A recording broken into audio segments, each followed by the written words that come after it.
Shout out to USARK and all USARK members. If you don't know what USARK is, don't be ashamed. Just go ahead and click the third link in the description below. See what USARK is all about, okay? You never know when legislations are going to hit your backyard, so that's why it's very important to consider becoming a USARK member today. These numbers really do matter, and they look at it for consideration when it comes to battling legislation. So first and foremost, thank you, Phil Goss. Thank you to anybody out there who partners up and volunteers with USARK organization. Thank you for anyone out there who's a USARK member. And if you can't become a USARK member today, please talk about it on your platforms. Let your neighbors know, let all your pet stores know what USARK is here for, and it's here to fight for our animal rights. Thank you to every USARK member and USARK supporter out there. True.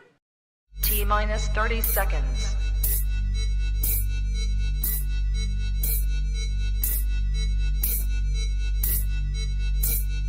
T-minus 20 seconds.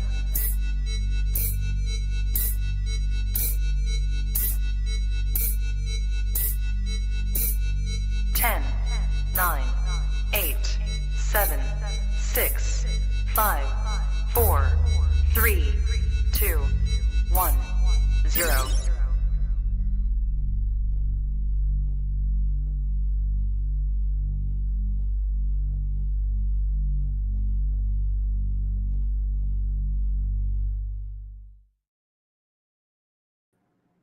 Trap Talk Reptile Network, the coolest reptile network in the world, episode 586.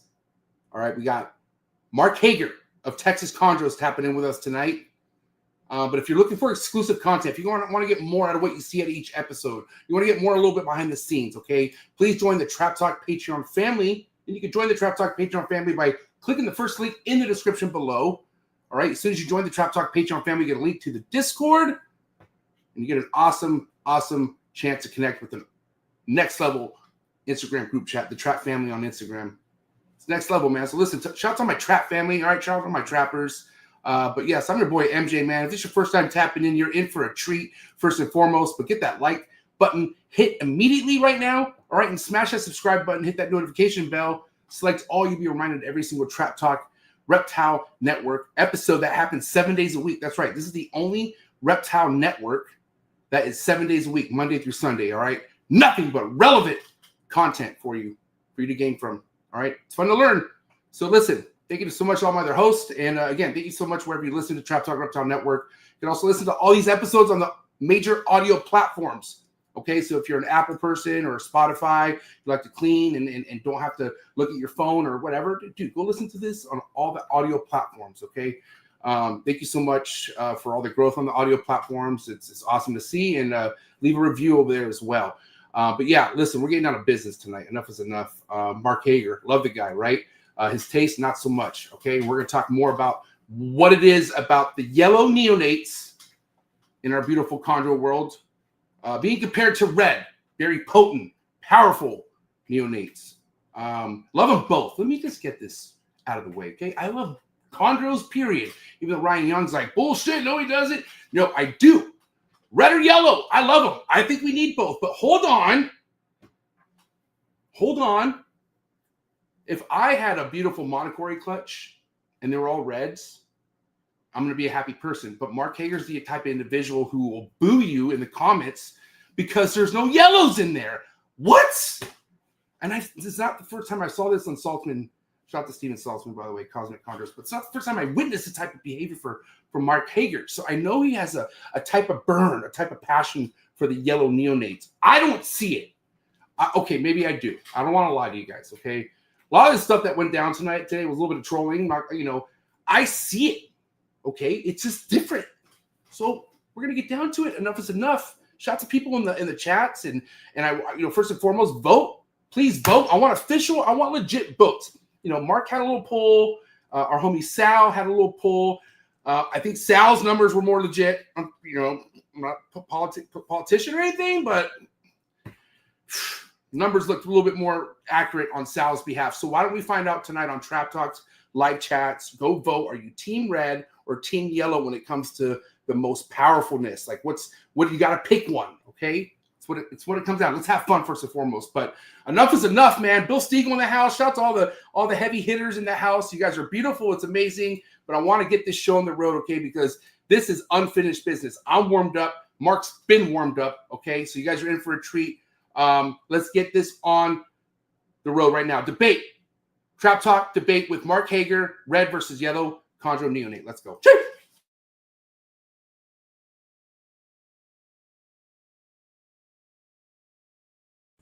Good. You ready for do more in the future? Trap Talk podcasts? Yes. Man.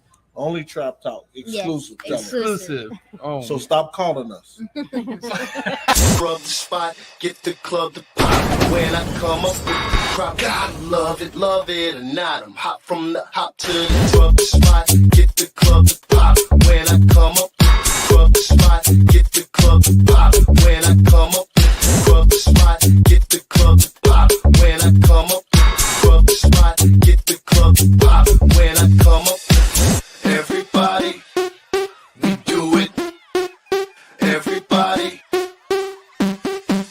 we do it.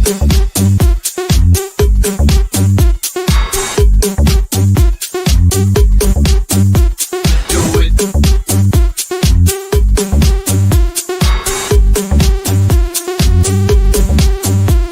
Do it.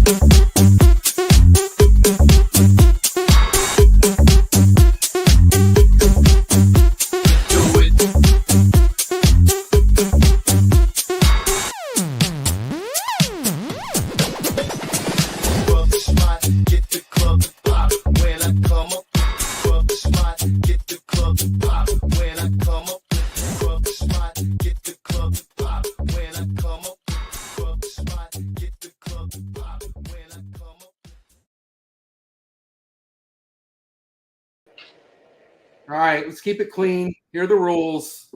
Blaze aren't a part of Yellow Neonates on this argument tonight. Okay, that has to be, no, we can't. Look, hey, What? if you're gonna make exceptions and excuses right off the bat, then it feels like I've already won. All right, fine. All right, Blazes are we'll give the yellows Blaze. All right, listen, Mark Heger, I'm so happy you're here tonight. I really am. Because I'm gonna have fun with you tonight, buddy. Pause. But we're gonna have this talk finally, one-on-one with all the other viewers tonight. But you know what, Mark? Why don't we start from the fire behind the Yellow Neonate? You know, you're very confident, not even with what others have done in this world, but just even within your own collection. Now, did that something happen based off results off the clutch, or did you always have this like some sort of I need to work the yellows because they're that much better than reds attitude? Yeah. Well, first, thanks for having me on. Yes. It's always awesome to talk snakes with you. The platform, the network that you've built is second to none. I'm super thankful for just what you've built and the friendship that we have. And that's going to be the last nice thing that I say about you. I'll take it, dude. I'm going to clip the shit out of that. Go ahead, though. Yeah. So the yellow neonate passion for me came with my very first chondro. So I sent you pictures of her. Her name was Fiona, and Fiona was a Craigslist buy. Like I had this mentality. I've told this story a handful of times, but I had this mentality of, man, I don't want to drive a Ferrari right out of the bat. Like I was intimidated by green tree pythons, and everyone had told me that they were fragile and they're gonna die and all this stuff, the same stuff that everyone's heard. And so I got a Craigslist yellow Neo that I was told was a Meraki Biak cross.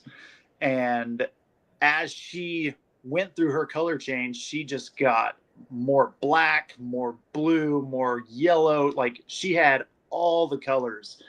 And man, she went through a lot of just like abuse of me trying to learn how to keep her. But Yeah. man, she was a fantastic snake, but like her attitude was awesome. Like she was just super cool, man. And watching her go through her color change and develop all the black and everything, I was like, oh dude, I'm hooked. Like watching a snake go from bright yellow into, you know, something with crazy melanism. Like she had this checkered belly pattern you can see right there. How old or how long did you have her around this time, Mark? Like at this point when you saw this black coming in?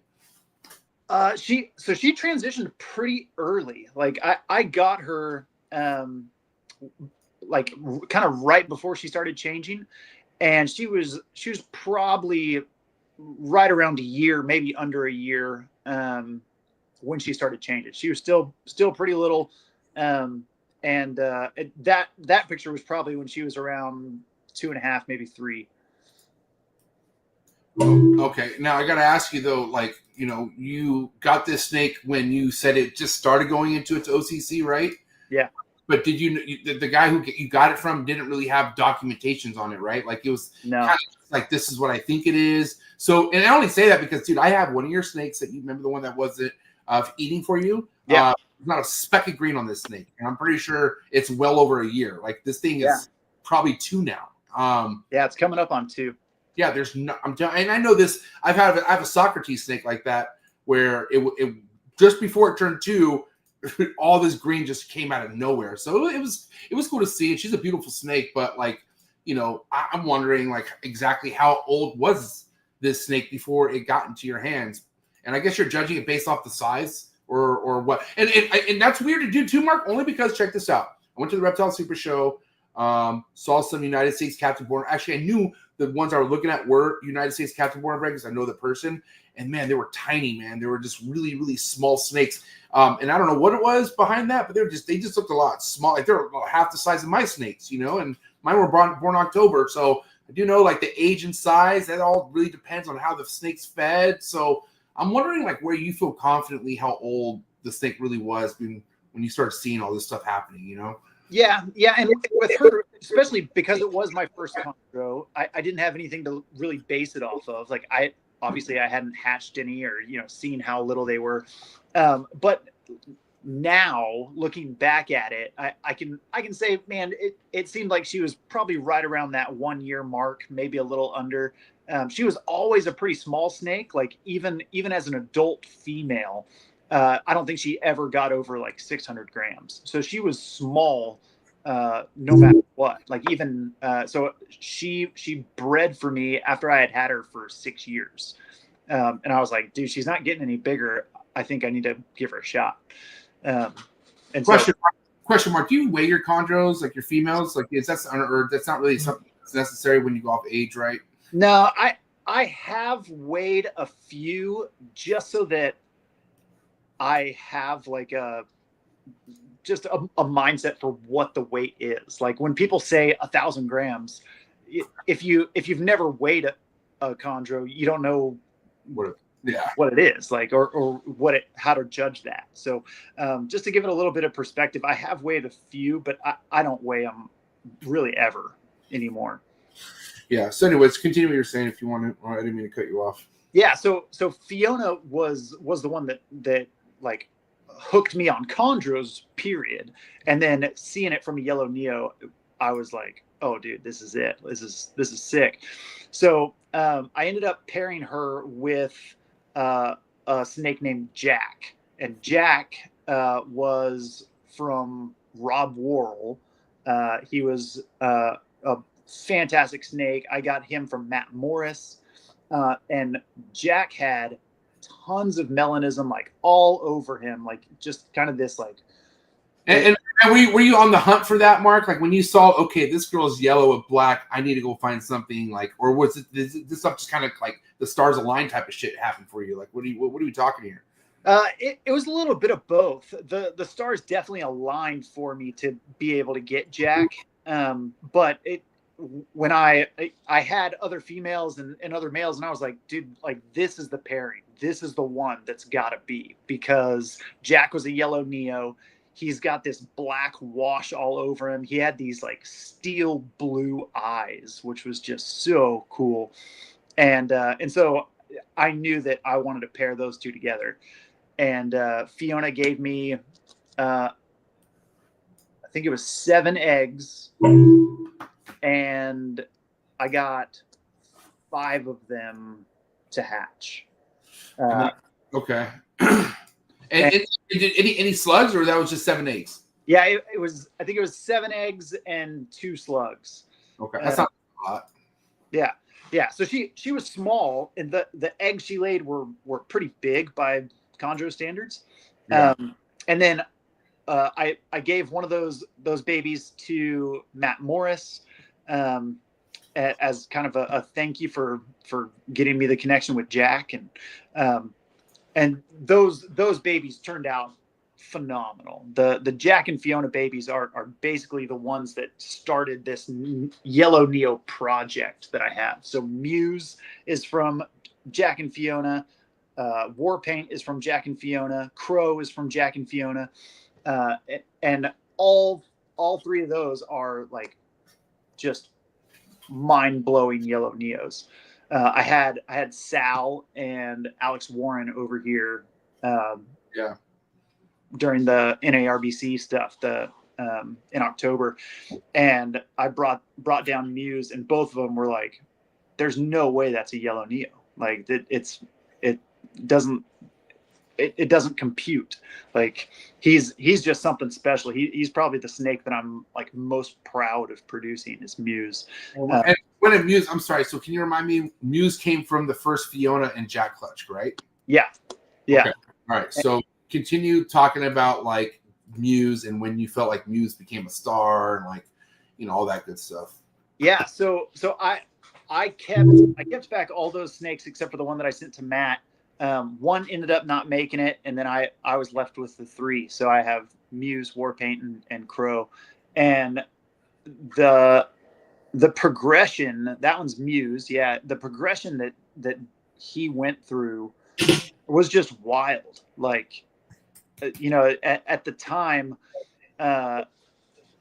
like Mosaic was just kind of like getting into the eyes of everybody. Like he had kind of gone through his color change, and I was like, dude, this snake is like the Yellow Neo version of a Mosaic. Like he's got all the crazy patterns, like, and for me, like Mosaic is like one of my favorite chondros of all time. Like I mean, it's up there for sure. Yeah, he's on the Mount Rushmore of my chondro picks.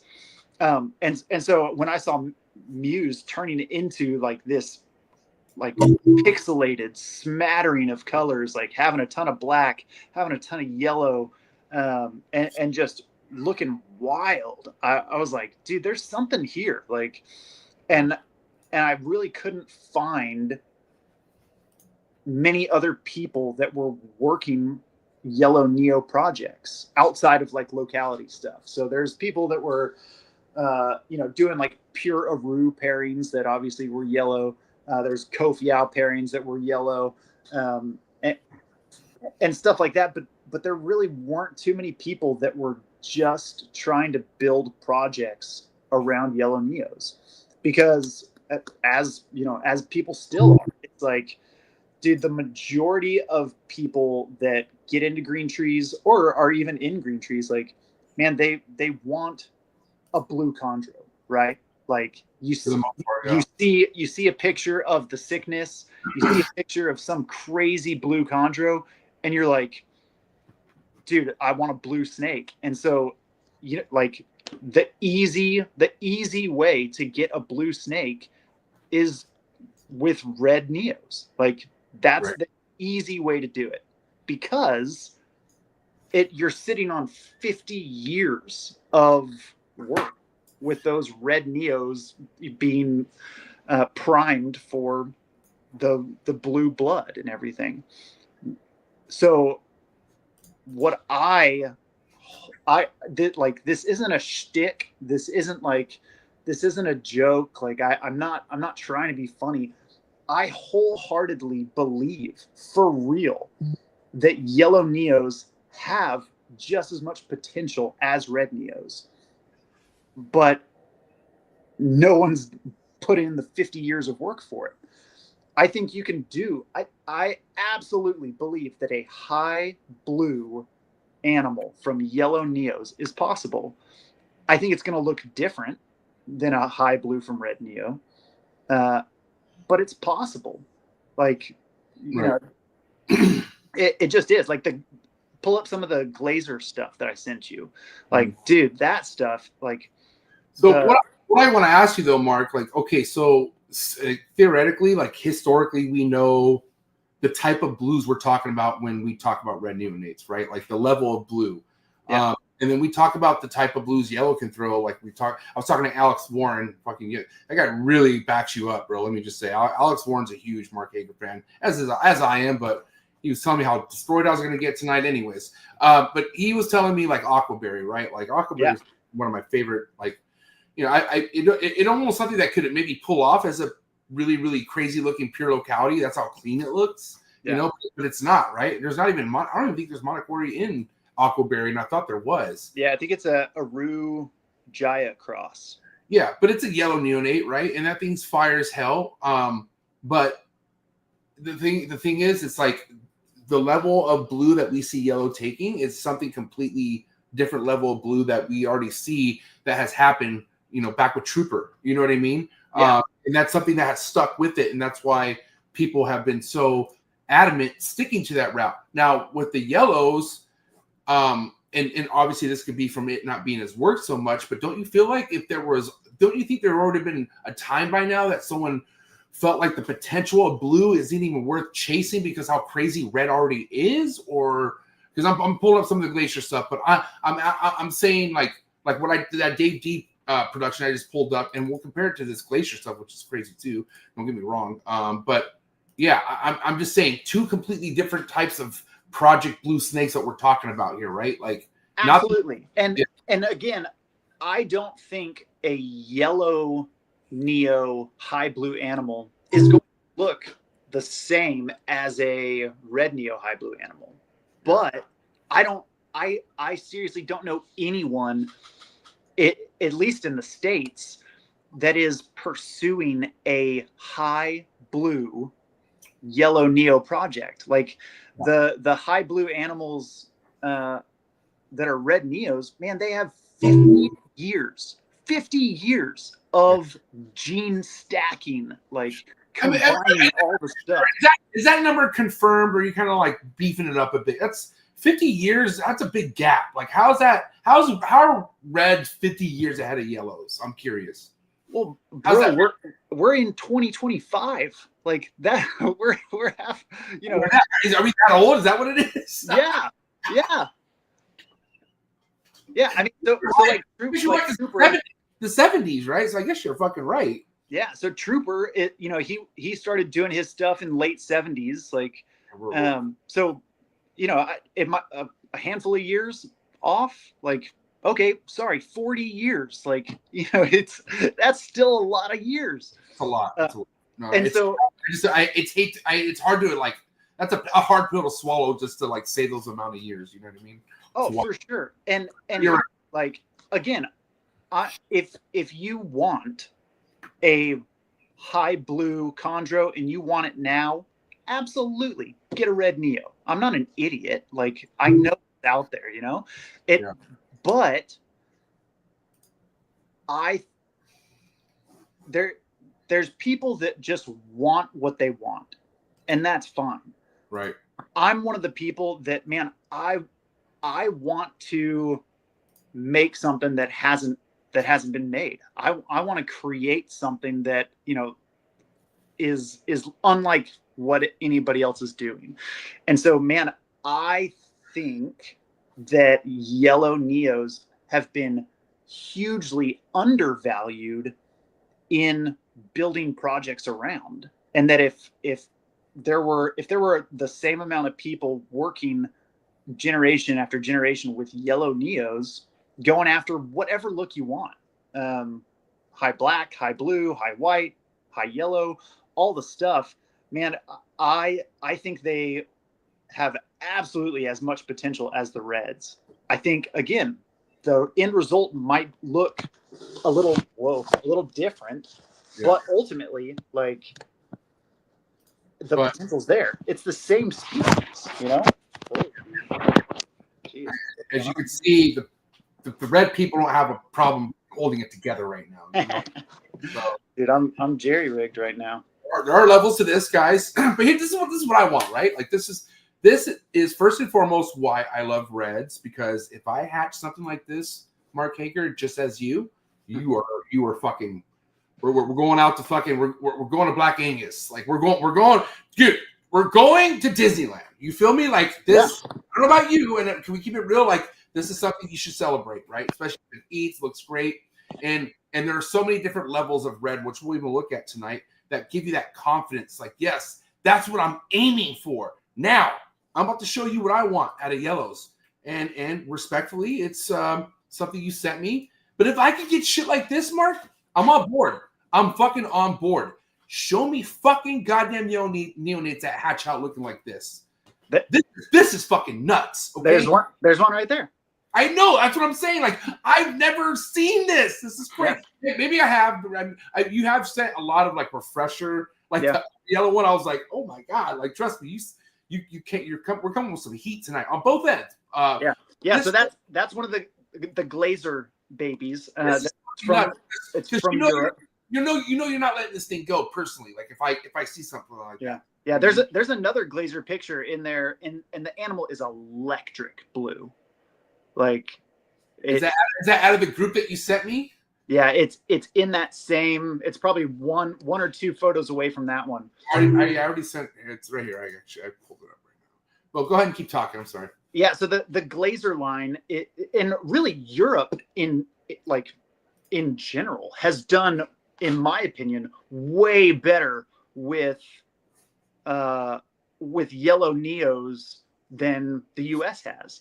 There, and that's not even the picture that I was thinking of. There's one that's wild looking. Like, are you talking about the one that because I already pulled that one up, or I think I know what you're talking about. It could be this one. I don't know, this looks like there's like a light on it. But anyways, I'm listening. but so the dudes in Europe. So these are from Marion Skeletts, and they have the Glazer project. This one? No, there's a different one, I thought. Then I got them on there. But yeah, Glazer, it's all yellow neos. It's crazy. Like they look unworldly. The King line in Europe is wild. Like it's producing high yellows from sarongs, and so they have this like electric blue dorsal on a yellow snake. I feel like the dudes in Europe are but in yellow neo projects, and I want to try and change that.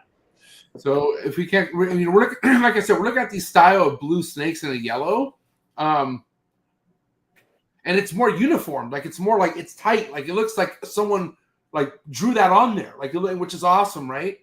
But it's not something like we see in a red neonate. And I'm obviously going to pull an example up right now in a bit, but like, how do we get something with the black that's just as sick with the blue that's in there, and et cetera, et cetera, et cetera, et cetera. You know what I mean? Yeah. Go ahead. And again, there's a lot of this stuff that hasn't it hasn't been worked yet, but 2 reds, by the way, if anyone out there is wondering where we're at with this picture, 2 reds right here. Best believe it. Yeah, that's hot. Yeah. Dave D. Dave D. So one of the dudes, he's like, I'll put him as the most like slept on chondro breeder in the US. Okay. Big claim, but I'm putting it out there, and it's John Leckie. Oh, JL, man. I mean, you know the initials. His initials aren't slept on, I'll tell you that much. JL Chondros, man, he's been doing it for a long time. And dude, he has produced some insane yellow stuff. Now, a lot of the bloodlines that John is working with is also some of the stuff that I have. But man, he's been doing it for so long, and he has produced wild looking yellow neos, black and blue, man. He's produced eye yellow stuff. He's produced everything. And this is what I'm talking about. So you basically just answered my whole I guess my pushback of what you just said. This is a fucking yellow neonate. Are you kidding me?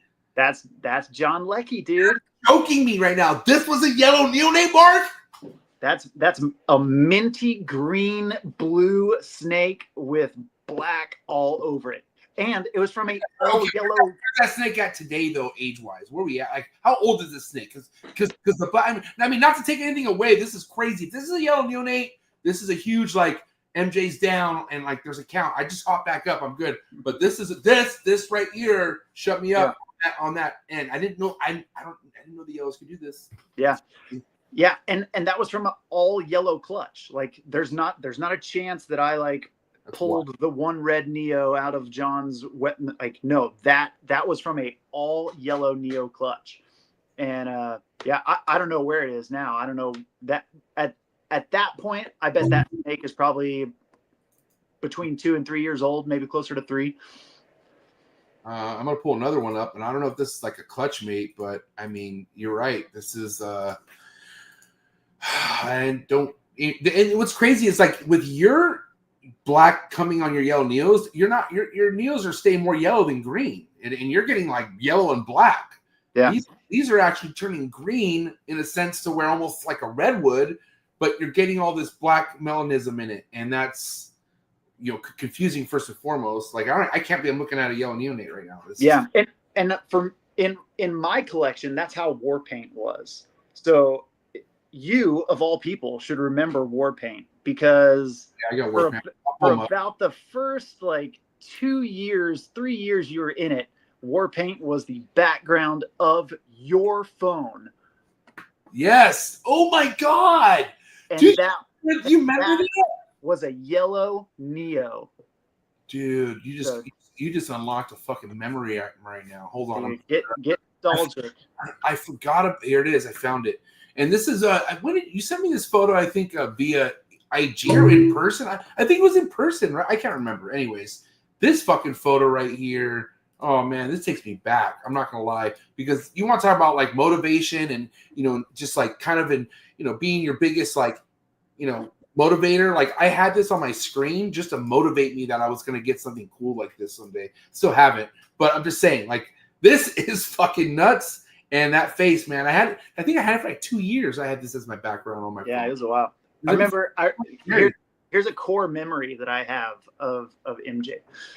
We were at Bill's house, and it was one of the NARBC shows, and it was the first time that Justin had come.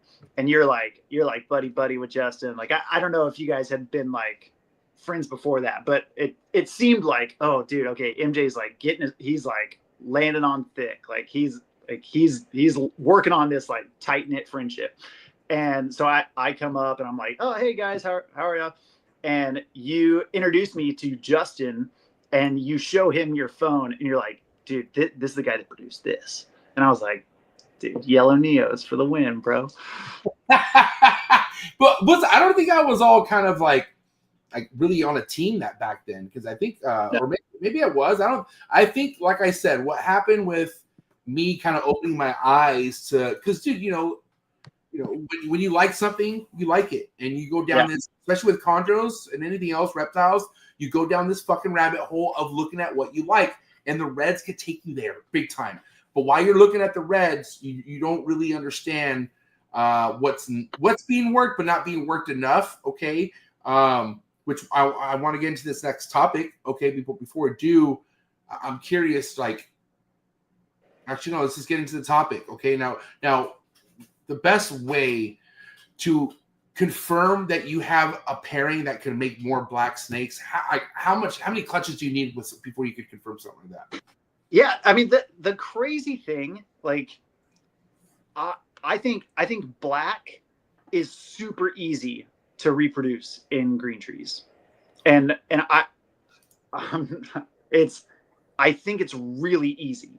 I'm not joking. Like if you have 2 parents with black on them, or black in their lineage. I think if they have black in their lineage and they don't have black on them, I think you have an okay chance. I think if you have two parents with black scales on them, you have a great chance of producing black. I think black is pretty easy to produce. I think yellow is pretty easy to produce. I think the hardest thing is getting the right snakes in your collection. And that's super hard.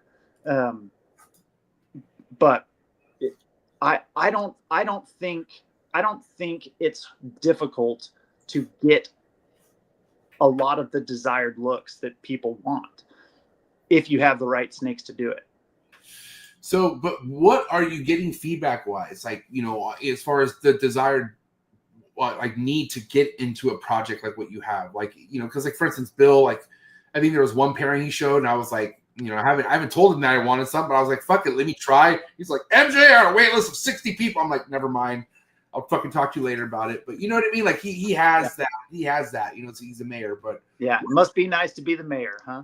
Yeah, but listen, Mark, you're a veteran. I really respect, you know, what you've done so far. I really do. Like, I admire your work, you know, and I admire like how cool you are to everyone. But like, where are you with the suspense and the excitement with your own clientele, and like what are you hearing? Like, do you feel like you haven't even fully started pushing this stuff yet, or do you feel like you've been doing it for a good while now? Yeah, so I get a lot of love from it, which I'm always appreciative of. Like, man, there are a lot of people in the hobby that just like yellow neos, and that is true. You know, it's like, dude, I see it. I understand why. Like, yeah, that's the original Glacier. That thing's wild. Yeah. When that snake hit the scene and in the forums and everything, people were like, dude, it's a Carpondro. It looks like a hybrid. Yeah, this looks a hybrid for sure. It's not though. Yeah, it's crazy. So yeah, you know, there's a lot of people that just like yellow neos, and so when I post stuff, or, you know, for better or worse, I've kind of gotten the label as like one of the guys carrying the yellow neo flag, and that's great, man. I'm happy to do it.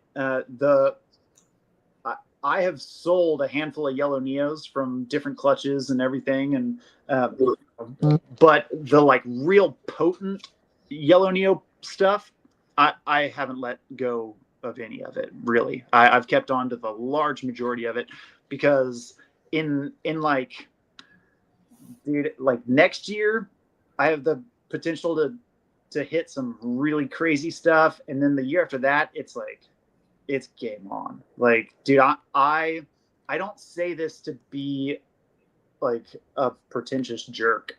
I just know what I have and know what it's capable of. But dude, the stuff that I have the potential to produce out of yellow neos, it is going to be unlike anything that people have ever seen. So the smartest thing for you is to have as much of that as possible, just to have basically in your collection. Like, you know, that's basically your catalog in a sense. So I mean, that's how you're going to prove your point. And when you're in this deep, you're in this deep. Yeah, well, and it's like, man, again, this isn't about like, it's not about a quick turnaround. Like, man, I'm trying to build a project that's multiple generations in the making, and that's just going to take a lot of snakes, and it's going to take a lot of time, and man, that's what excites me, is putting in the work to go towards something that hasn't been done. Like, man, I get so stoked on that, just the idea of, man, building a project, not just creating a blue snake or whatever you want to do, you know?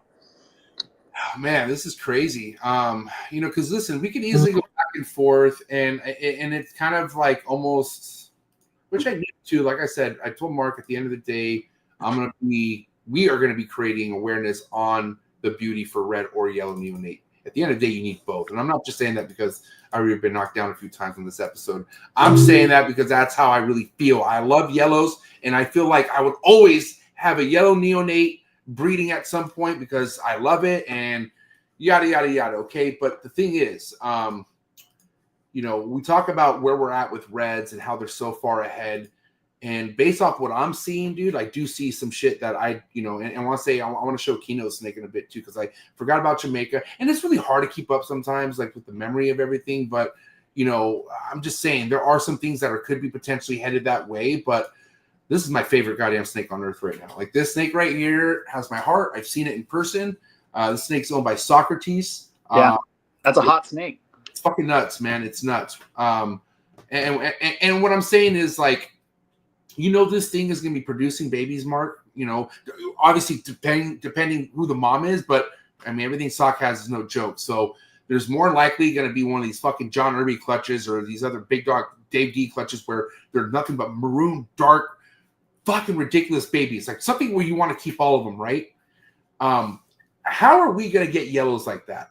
Like, do you feel like that yellow I pulled up that glacier that I was drooling over? I don't know how many that was in that clutch. I don't know how many other yellows look like that. Okay. But from what I've seen, the thing about the yellows that is also kind of like, is you don't see a lot of these home runs coming. You know what I mean? Unless you have the trained eye, obviously. Right. And I think your eye gets better with no matter red or yellow. But for me, it's like, I try to make my job easier here sometimes. Red is like, I see reds I'm aiming for, no brainer. I see yellows that, fuck, okay, when the hell does that ever happen? I feel like it just, like those kind of yellows that I pulled up not too long ago, or the, even talk about the blazes, which, shout out to Matt Morris and the OGs for creating nasty looking blazes that are just nuts. But, where are we at getting to a point where the entire clutch is like, holy shit, look at all these yellow Neos, Yeah. Well, and, not to take anything away from Sock or Irby or Bill or anyone, but even in their craziest clutches, like, we have to remember that some of those snakes end up being kind of green. Yeah. And others are extraordinary, right? But we can drool over the like dark red Neos, and sometimes those dark red Neos end up being just plain green snakes, just like a yellow Neo does. Not a lot though. I haven't seen a lot of proof behind that. I mean, dude, I know I haven't. Listen, I'm not saying no red doesn't turn just a basic green, but I'm talking like a John Irby, like a black red Neo. They don't turn basic green, Mark. Where's that? Where historically can someone show me that's happened? I want to see it. Dude, talk to John. John Leckie? It's out there for sure. John Leckie. So somebody can show. Yeah, talk to John Irby about it. Talk to whoever you want. So John Irby, okay, and I think we just had him on, but and that's a good, because I've always wondered, where is there a really dark, insane maroon, purple looking Neo that turned out to be a little winky green snake? Sorry, Ryan, I'm just saying. Yeah, I mean, dude, I guarantee you, and he's one of my best friends in the industry. I guarantee you, Bill has held back what he thought was the craziest looking Neo, and it turns out to be a relatively green snake. Like, it's I'm not blowing smoke, and I'm not hating. I know. Listen, I think Bill's for sure already said that on the show before, so yeah. I'm not saying that's a lie, but I don't know, man. I don't know. Like for instance, here, let me pull something up. Okay? Well, but and so the question that you're asking is a question that I get a lot. Is how do you choose? Like, how do you identify a crazy looking yellow Neo that you hope is going to be a great looking adult? And dude, it's super hard. Like, it. Maybe I'm really misinformed. Okay, but I swear to God, if any of these fucking things turn basic green, I'll leave the hobby. For all you haters, I'm gone. I will leave the hobby, and because that's how confident that they're not going to turn basic green. I will bet every fucking thing I have that none of these that I'm looking at right now are going to turn basic ass green. And I want proof, John Irby. Big dog, we're going to the fish concert together. I want proof. We're talking about this. So one of the snakes that I had that sired a clutch for me 2 years ago was a sibling to the sickness. Okay, same clutch, same everything, sibling to the sickness. His name is the Sniffles. Are you serious? Yeah. All right, what a name. Because he is straight up green. high green. But a nasty red looking Neo is what you're saying. Nasty. I mean, it looked just as good as all the other ones. It was dark Neo with bright yellow diamonds, and as an adult, he didn't have a scale of black. Not one. Now he produced some snakes that are already developing black, and he's got the genes in him. But I'm just saying, like, dude, I'm just saying, if any of this does turn green, I'm not leaving. So I was kidding. Yeah. Joke's on you. I'm here to stay. But yes, continue, please. But that's, I'm not saying it to hate on reds. I'm saying that whether you're looking at red Neos or yellow Neos, man, picking out the best snakes is always going to be a challenge. And anyone that guarantees you anything, if someone says, I guarantee you this snake is going to look like this, you cannot. There is absolutely no way you can predict it, because it's a roll of the dice every single time. Now, that being said, there are certain things, especially within certain bloodlines, that you can look for in yellow Neos to help you identify certain things. Yeah. The eyes that we have, the colors that we see, we're not able to differentiate between yellow shades very easily. We basically see yellow and we're like, oh, they're all the same color yellow. So what I do is I try and set up an area, like a light box, or just like I have the same lighting. I don't turn my camera off, so it recalibrates. I try and take a picture of all the yellow babies in the same light, so that I can then go back through the pictures and say, okay, this one's yellow's a little brighter. This one's a little darker. This one's reds are a little bolder. This one's reds are a little like more pink or something. So I like looking for really bright yellow on a baby. And then within the pattern, I'm looking for the extremes on either side. I'm looking for the most reduced pattern ones, and I'm looking for the busiest pattern ones. And then everything that's kind of in the middle, I'm like, okay, that's going to end up somewhere in the middle. But the ones in the extreme, those are going to be the outliers that are probably going to be something special. And then the last thing that I like looking for with yellow Neos is their eyes. And mind you, I want to talk about tonight, because Mark, I was having fun with, not that I'm not having fun, but during our little back and forth on Instagram, I wanted to play a game with my Instagram followers, and they didn't understand that I was just going to post nothing but red neonates, obviously, right? But I want to know, okay, is this a red or yellow neonate? And my God, how many answers I got where people thought that, and to me, obviously, an obvious red neonate was fucking yellow. So there's a lot of confusion out there, and I'm not talking about my own ball python people. I'm talking about chondro people who've been in the game at least a couple years. So we got to maybe disclose how we could determine what's a yellow neonate and what's a red neonate, especially when they're this crazy looking too. So, but go ahead when you're talking about the eyes. Yeah. So when I'm picking yellow Neo holdbacks, the last thing I look for is the eyes. If I see snakes in that clutch that have crazy looking eyes in comparison to the other clutch makes, I'm like, hey, I think there might be something there. And a lot of times there has been. So yeah, but then identifying, if you get an adult snake or you're looking at pictures of snakes and you're like, oh, is that a yellow or red Neo? Sometimes it's really easy, and sometimes it is real hard.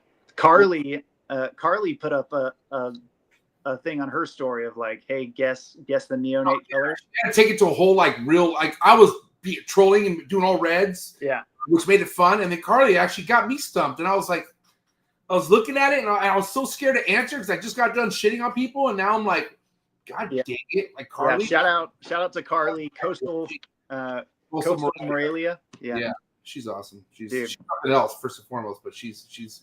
We need more females in the game, and she's a heavy hitter for sure. Yeah. Good. Yeah. So there's a handful of things that you can use to tell the original neonate color. None of them are foolproof. None of them are 100% accurate all the time. but a lot of times the red neos will have sharper triangles on their dorsal.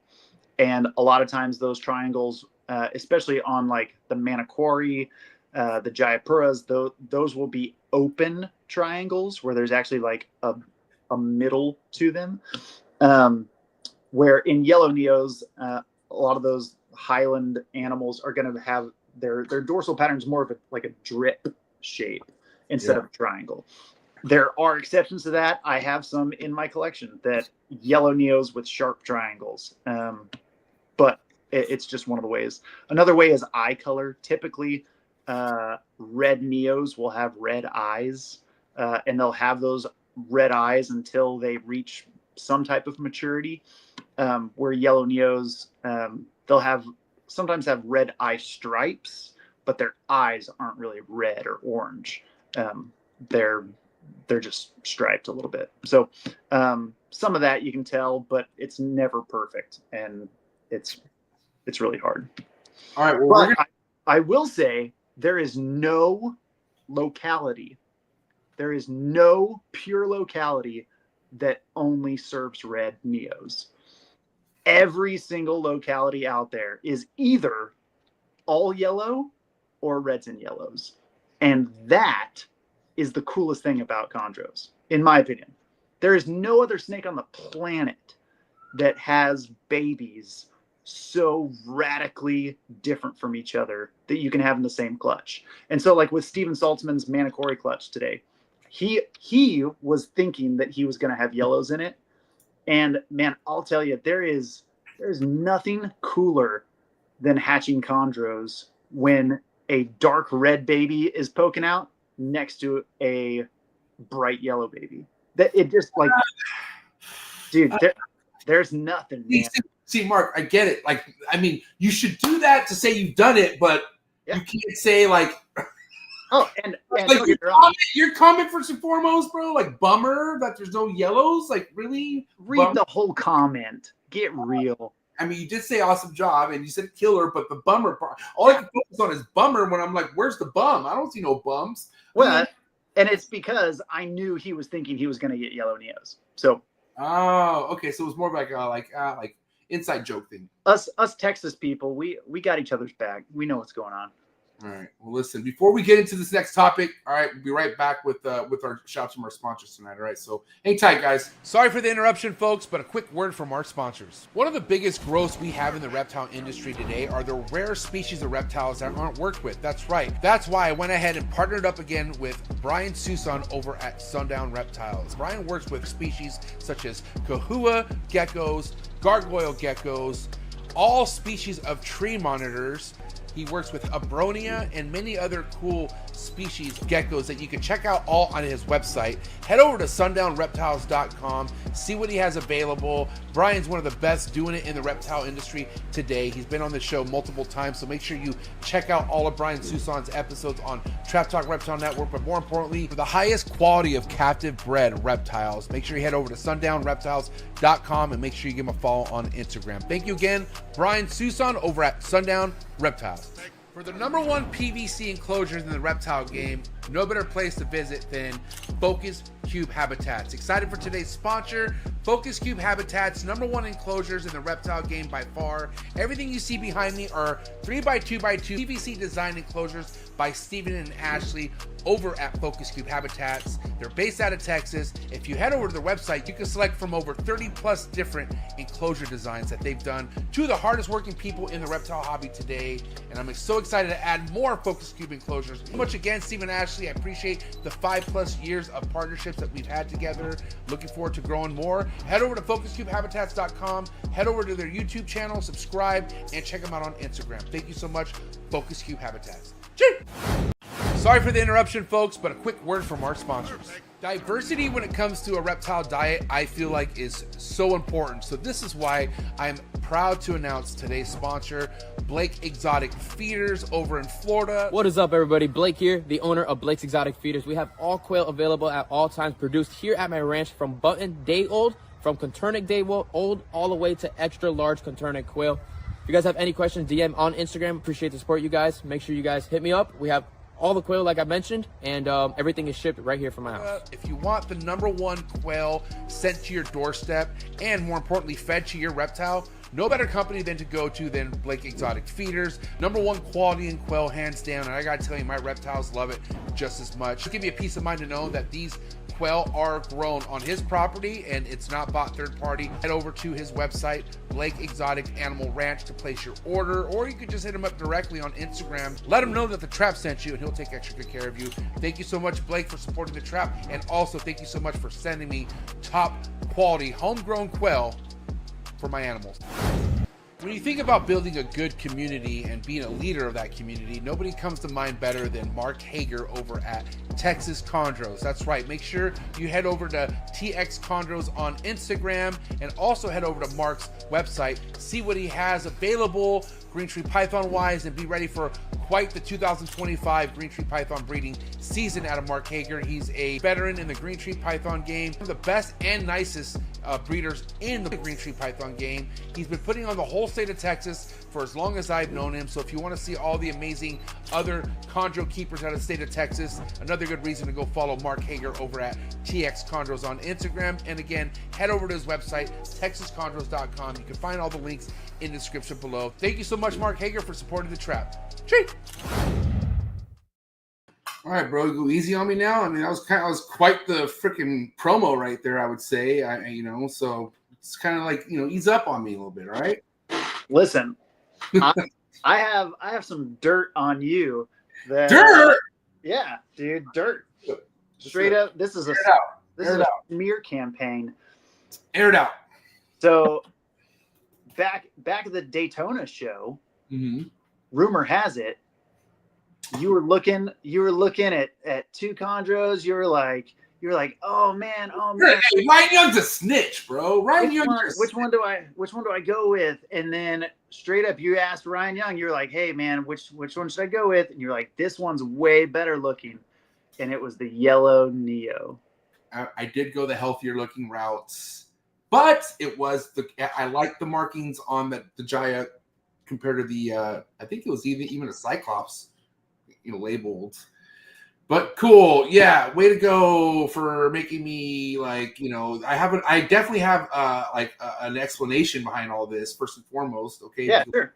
Yeah, okay. I'm sure it's a great one. Won't have any yellow neonate males, and like I said, I'm not one to judge. I think you need to have both. Okay, first and foremost, that's a box. That's respectful, and sure. I don't have the locality Jayapura in the mix, and I'm a huge Jayapura fan. Check that box, okay? But guess what, dude? Guess what, Mark? I got red dom females waiting for this guy. He's actually already paired up, not doing anything, but he's there, There he is. But yeah, listen, shouts to Ryan Young. Definitely was the only reason why I bought it is because he said he would buy it. And I'm like, all right. So I bought it. He was looking at it. I saw him eyes, I looked at he didn't give me any kind of weird, nah, don't do it. He was like, dude, this shit's bad, So I was like, went through quarantine, got a nidoed. It's good. Here we are. Shooters are going to shoot, man. Yeah. But listen, that's what I want to get at. I feel I was talking to Alex Warren, like I said earlier today, and he's like, you realize the potential with yellows, right? And I'm like, yes. I'm not here to say that yellows are worthless. And I hope that I never get that vibe off. Krista, I have somebody who said that I act like yellows are trash, and they're not. I'm just saying, for goals of mine, and this is my goals, it's kind of cool.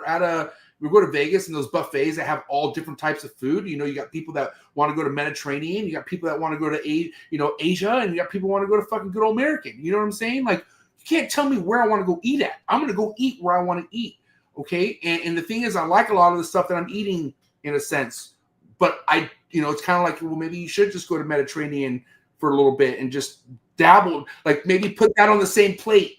You know what I'm saying? And I've done that many times. I've gone to different places and put it on the same plate, sat down, ate it, and it was the best time ever. So I know that yellows, and I will say this, they are just as important as reds. I don't think one is more important than the other. I want that to be clear right now. Okay. I'm just saying What is the heavyweight? What are we talking here? I'm saying right now, like pound for pound, yellows, yeah, they just have a ways to go. That's all I'm saying, you know. And hear me, I don't disagree with you. I think the, you know, I think people have looked at red neos and to borrow your analogy of food, I think people sit down at the table and they go, man, everybody else is eating steak. I'm eating steak too. Yeah. Do the crab legs? Come on, like what if the crab legs are just and they're who doesn't love steak? Like, yeah, I'm gonna get steak too. And they haven't tried lobster. They haven't tried swordfish. They haven't tried crab legs. That like man, yellow neos are the seafood, and it can be great. That's crazy because I love they can be great, man. But you got to put in the work. And so here's the thing: is like, man, if you just want red neos and hear me, I have projects like the Calico project that I work, man, I know and I want to keep red neos in that project because it's paying homage to the dudes that started those lines. And I think it's going to produce snakes that are more, in line with that pedigree and that look.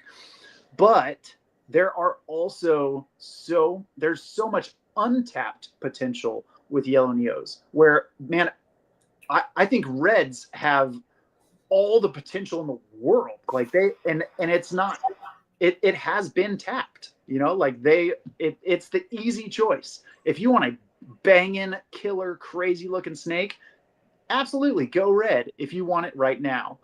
But don't tell me that you can't get that from yellow, because you can.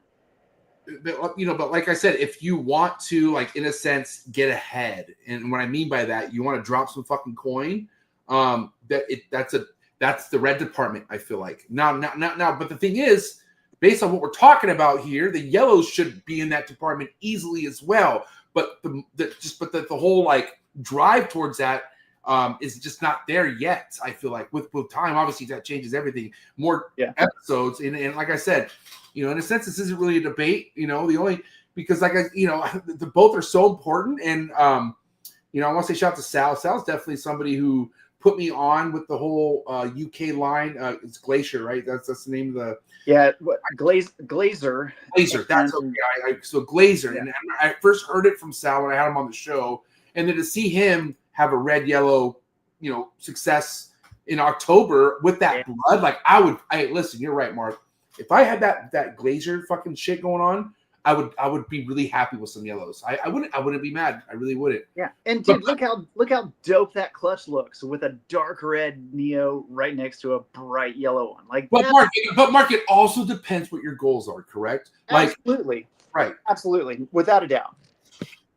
Because like I said, if you want that really melanistic sickness type stuff, if that is your jam, then that's, you get sent to the red department. That's kind of what, for now, or like, okay, because here, let's scenario time, right? Let's scenario this. Yeah. Let's say I meet you at a Bill Stiegel party. I'm just another ball python guy. No offense. I'm just saying, like, hey, yeah, nice to meet you. I heard so much about you. You got any sickness stuff? What would you say? Well, because you do. Sam, damn it. But like, let's just say you didn't, right? And like, you had nothing but yellow stuff, right? Like, what would be your rebuttal, I guess, or like, what would you say to like that person, and that's just like, hey, give me some sickness. I want some black stuff, man. Give me some sickness stuff.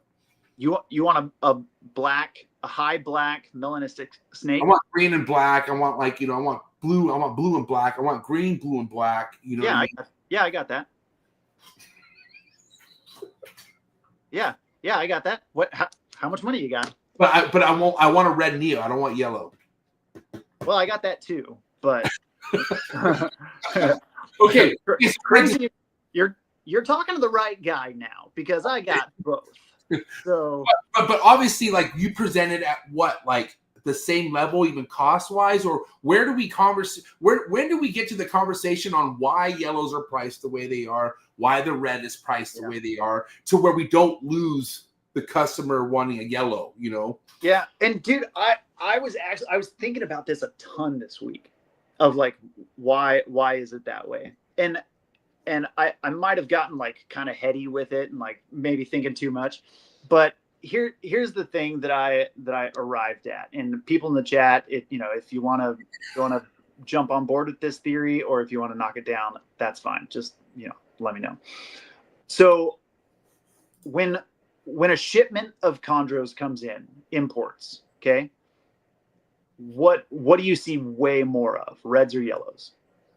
When a ship yellows For sure, right? Like it seems like there is a lot more yellow neos that come in for imports than reds, right? There are a ton of yellow neo BX, a bunch of Arus, a bunch of, and I was thinking about that, and I was like, dude, I just don't think that that's because they can't find reds. Like, a lot of them are coming from farms where they're making all their own stuff. The thought that came into my head is, man, I bet that there are way more yellow neos shown up on import lists because that's what sells. Yeah. Like, well, because you go to a show and you're a new person getting into green trees, or man, you see that yellow neo for the first time, dude, it like the normal lay person who's not a chondro head, I think, maybe 7 times out of 10, they're going to pick a yellow neo over a red neo. More appealing for sure. And so I think that in itself has cheapened the price of yellows, because they are that like kind of entry level, high quantity snake where, man, there's a ton of yellows out there. We hardly ever see the reds come in for imports. And so I think that has something to do with it. But dude, I've sold some expensive yellow neos. I know SOC has sold some expensive yellow neos, and yeah, I think I do have a yellow neo from SOC. I do. I have a yellow designer from. It's actually related to White Diamond. Yeah, so I think the potential is out there, and hear me, like, dude, I don't think it's about the money, at all, really. Like, you can price stuff however you want to price it. I got to tell you right now, the people coming in is about the money. I mean, unfortunately, their money mindset, they're money motivated with what they're working with now, and I'm not a dig, but that's just kind of that's just where their head's at, Sure, and I get it. Like, man, if I wasn't making money from green trees, I wouldn't have as many as I do. I wouldn't have a snake room behind me. I wouldn't have built this whole, Hey, awesome room, by the way. Hey, thanks, man. And so I get it, but man, I don't know if the day will come where, the price is equal, because I think I would imagine that the demand from the like diehard core chondro community, I think the demand is almost always going to be greater for the red neos in a lot of ways.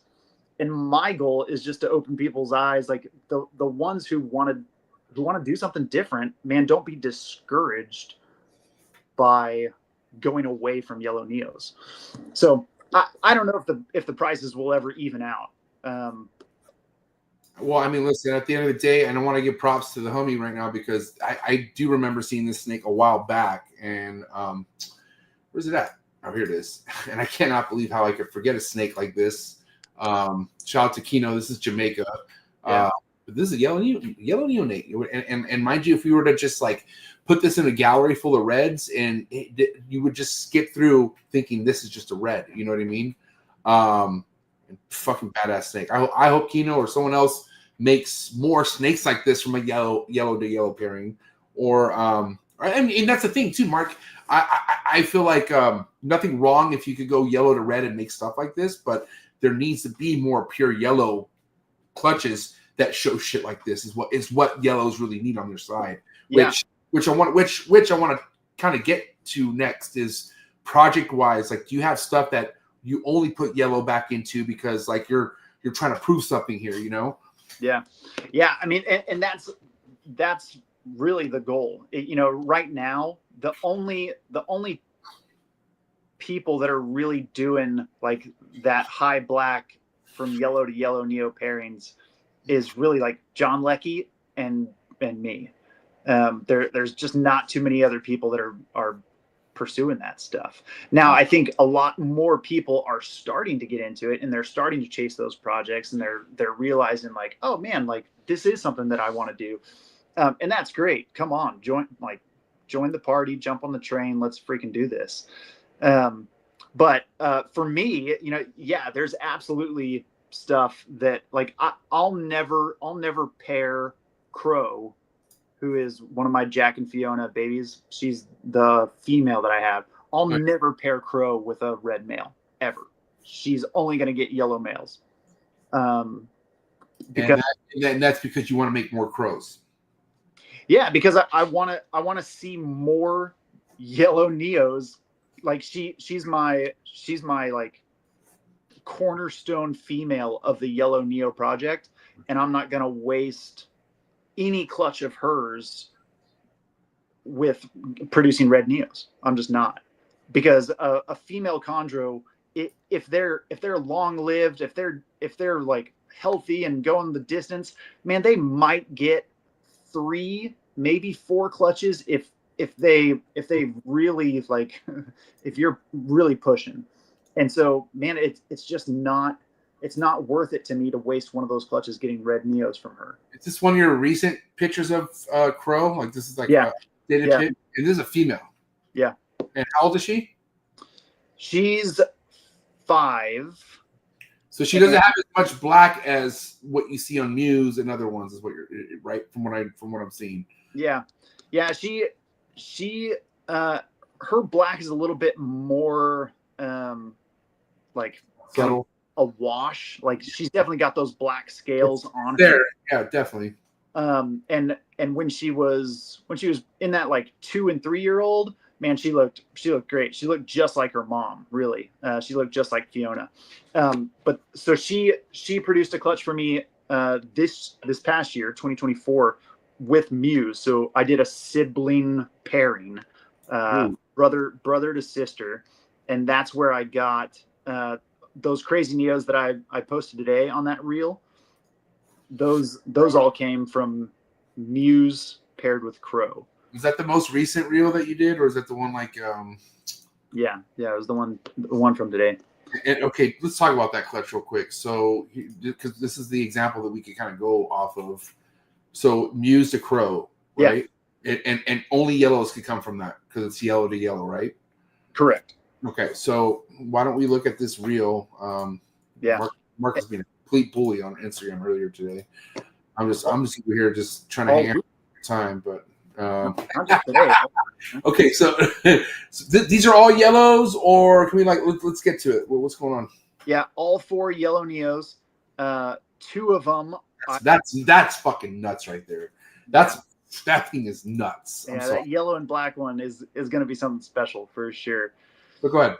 But yeah, so that one looks a lot like war paint. It's green and black, and it's got little like blue in its dorsal. That first one, its green is a little bit more like teal to blue, and it's got a lot of black in it.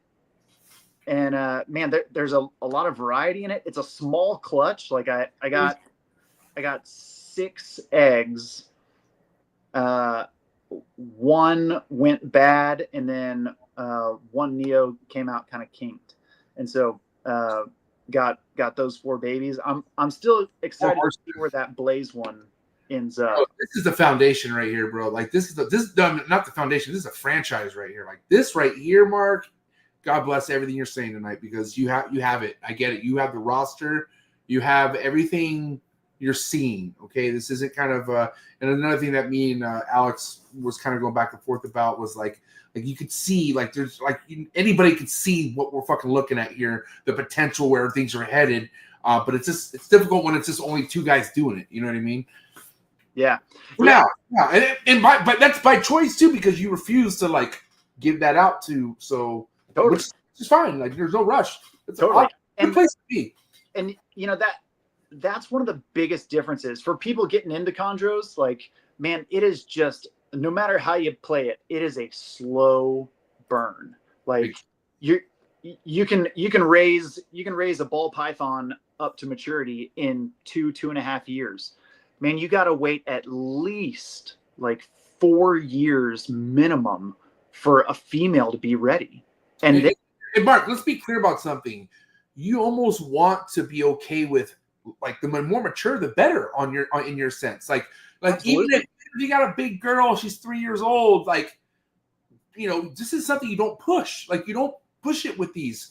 And mind you, you can maybe get the one off, like, wow, you got away with that one, but it's just not a game you play with these chondros, dude. Like, it's not. And you will suffer the consequences, and you will. Yeah. Eugene, I think it was Eugene Bissett that said, when you put two chondros together, you're either going to get more chondros or less chondros. Dude, him with the one-liners, man. Jesus. Yeah. It's so epic.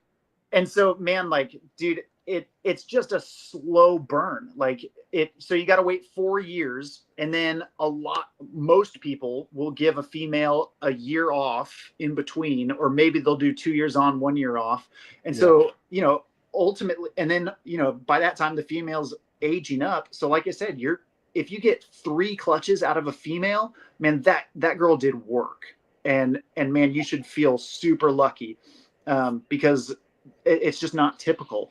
And so it's just such a slow, methodical, you got to have patience. You got to be in it for the long run, because this is not a get rich quick scheme. Like, you just can't.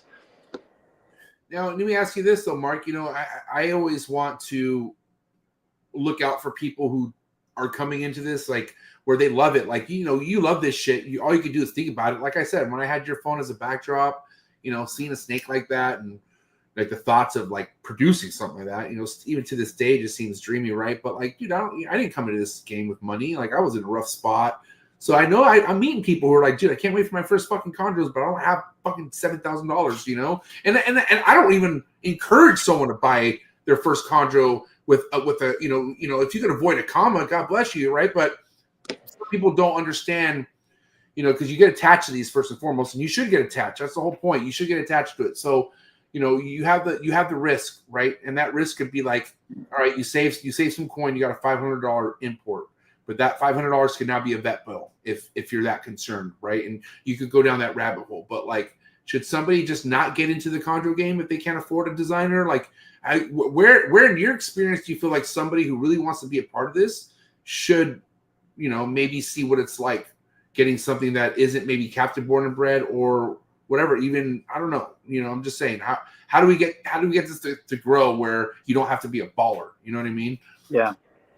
Yeah, man, it is super hard, because on one hand, I get it, dude. I didn't have money. I still don't have money. I'm in full-time ministry. I literally beg people for money for a living. Like, if you know, I'm not rolling in cash. But you know, so I can understand the mindset of trying to get if you want to get into a green tree python, man, go a relatively cheap route. And there are some good ways to do that.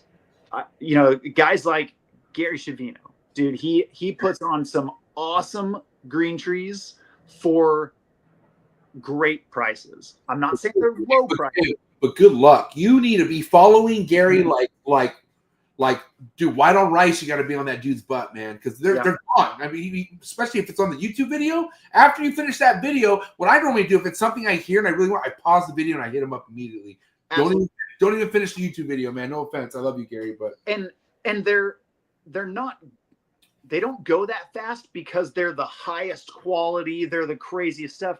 They go fast because they're priced so well. Like, Gary's get rich. He's trying to get the right snake in the right people's hands. Yeah. So he's one. You know, Dan Maleri at DM Exotics. He's providing Nido tests with his imports. That's unheard of. There's no one else doing it like Dan.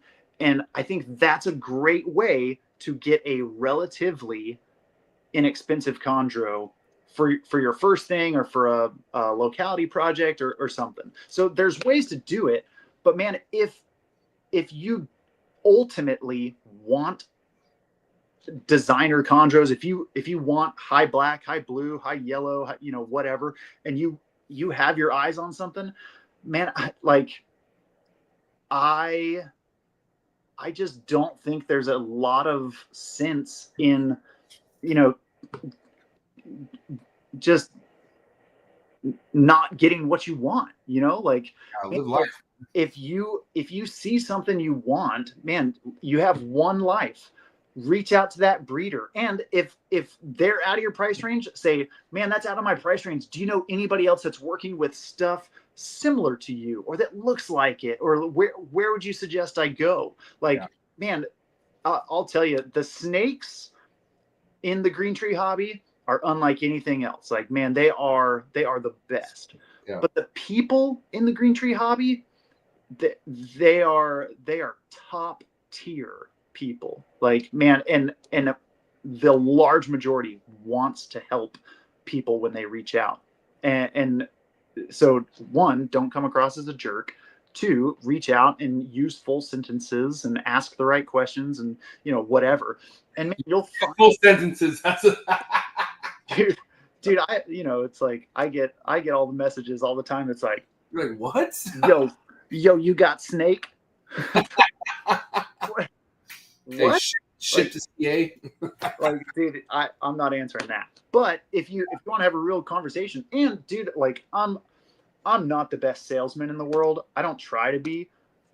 When people ask what, like, hey, do I have any babies available? The first thing I say is, hey, tell me what you're looking for.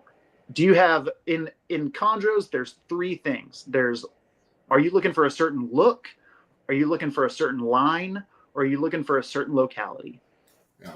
Look, line, or locality. What are you looking for? And then I can help point you in the right direction. Because I might not have what you want. And if I don't have what you want, I don't want to sell you anything. Like, yeah. I don't want to talk people into buying something that I have when they actually want something else. So I definitely want to give my flowers to Gary and Dan, because these are two people I know firsthand that you could go to. And mind you, like, there's no such thing, especially with these guys. There's no $100, 200 chondro out there. Okay, so you are going to spend no matter what. Like, yeah. And I still think $500 is. I don't think that's not a lot of money. That's still a lot of money. No matter how you look at it, you're going to be spending a lot of money for a chondro. Okay. Yeah. But what I'm saying is, it's as simple, but it's not as simple. But when it comes to dealing with Gary and Dan, it is as simple as you're getting something from two guys who really care about their name. Okay, and they put so much work. They are so confident with what they're selling you is established and well that it's almost like they want to know if it's not. Like they are concerned if the animal is not eating for you. And Gary, first and foremost, he'll just take it back. I know firsthand. He'll be like, let me see that animal back, because, you know, he knows the quicker I get it back, the more I can figure out like what the issue is. And I've heard so many stories of Gary taking the animal back, reestablishing it, and then sending it back to the customer. And Dan, man, you want to know the story with Dan? My very first scrub python came from him. Okay, clueless. I had no clue what I was doing. Didn't eat for me for like 4 months. And the thing was, he asked me every time I was hitting up, can I get the snake back? And I was like, dude, I was so in love with the snake, I didn't want to give it up. And I was also like, I wanted to figure out like how I could get it to eat. Of course, I never got it to eat. But he took it back, dude, after that thing being in my collection for like over 4 months. Okay, and I was like, dude, Dan, like, and mind you, I think even at the time, like I was not even doing too good with money, and like he refunded me my money back. Like I was just like the most stand-up business I've ever seen in the reptile business came from Dan Mullery and GS Reptiles. Okay, so I will say, if you do spend that coin with Dan or GS, you have a mentorship in a sense. Like they will fucking help. I mean, goddamn, go to Gary Scavino's YouTube channel. Okay, look at all the stuff Gary has put out on his YouTube, and it's so simple just to listen to instructions for the most part, you know. But you understand that also, you know, not everyone's meant to be in this. Like not keeping a chondro is easy, but it's not meant for everybody. It really isn't. Absolutely, and dude, like, you know, if you're looking for a I do think that getting a captive born and bred chondro is the best option for Yes. people, Yes, because a lot of times, even when you get that import, you spend $500 on it. Well, then, man, you take it to a vet and you have to do the initial checkup. You got to get the deworm, or you go through all the things, and all of a sudden you've spent another $200-300, and it's like, man, if you just waited a little bit, you saved a little bit, you're looking at a U.S. captive bred chondro. There's okay ways to get a relatively inexpensive green tree. I still think the best option is captive bred for your first one, if that's the road you want to go down. And then you're looking at spending minimum of $1,000 minimum. Yeah.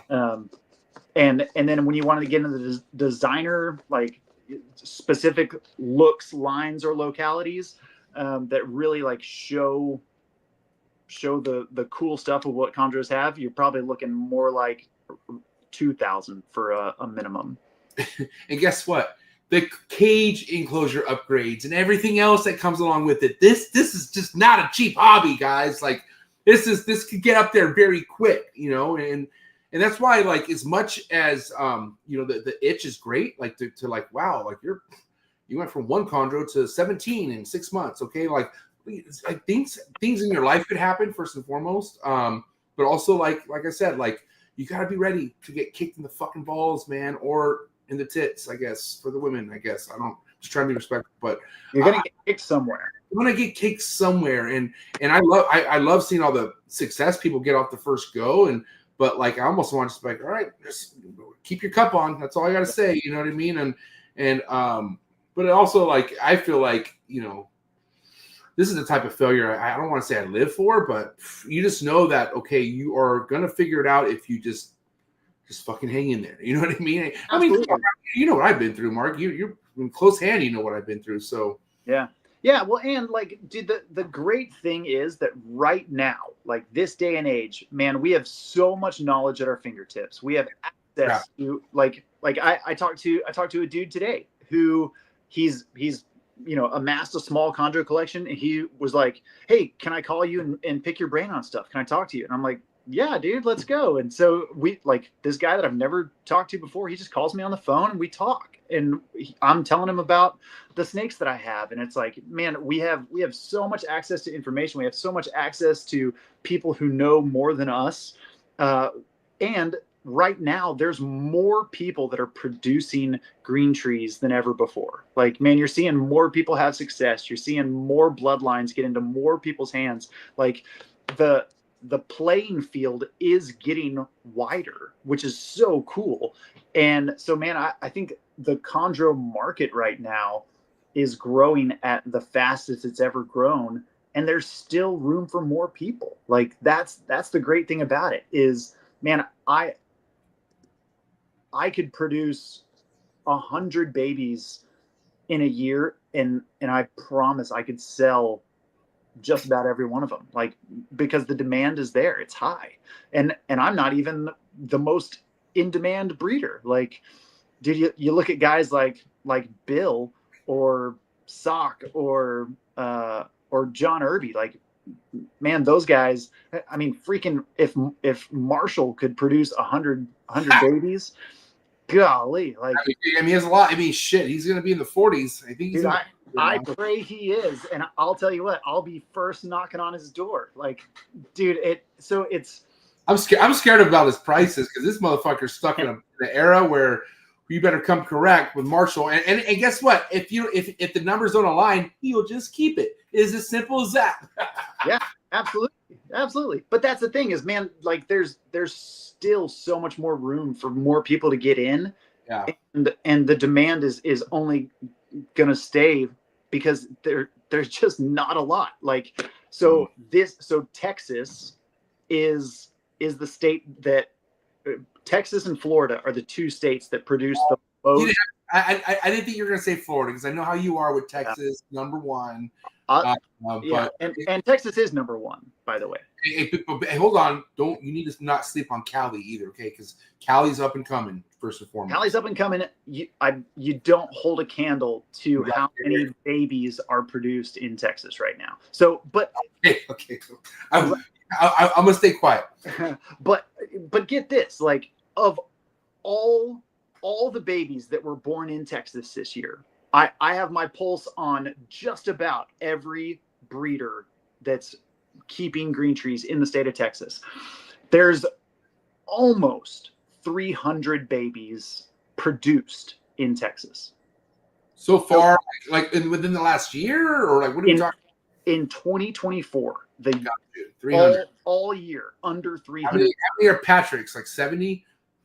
Patrick had a good year last year, didn't he? Patrick, how many years you have last year? Patrick, 60 or 70? I can't remember. Patrick did have a good year. That might have been the year before. I know the year before he had like 70 or something like that. I don't know what the final number was for Patrick last year. Patrick, I got it. Got it? Wow, that's epic. Dude, this is what I do, man.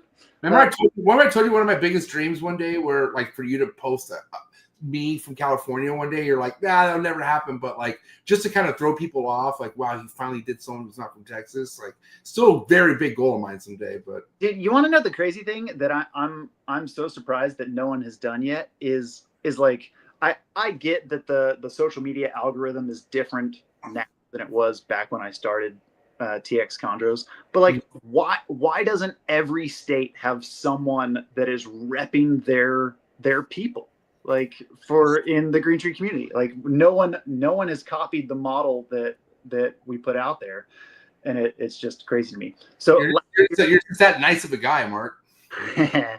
Yeah. So last year Pat had 7 clutches and 50 neos, and we're still waiting on a couple people to give me their totals, but right now we're right around that like 250 mark for last year. So think about that. The largest states, let's say Florida has 250 as well. That's only 500 captive bred green trees in the 2 most popular states. And I'll guarantee you that all the other states combined probably don't equal as much as Texas and Florida. So okay, now we're gonna be doing a whole nother debate here, because I think that's a little far fetched. All combined, bro. Cali has hitters that just don't want to show their face. There's a lot of chondros being produced in Cali too, bro. Come on, you're treating Cali like really disrespectful right now. Sure, there are.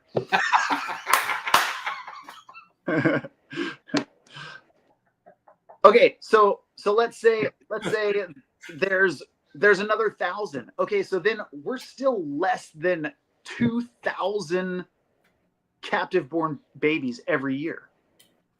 Yeah, that's crazy. Like, dude, there's 50,000 ball pythons on MORPH market every year, all the time.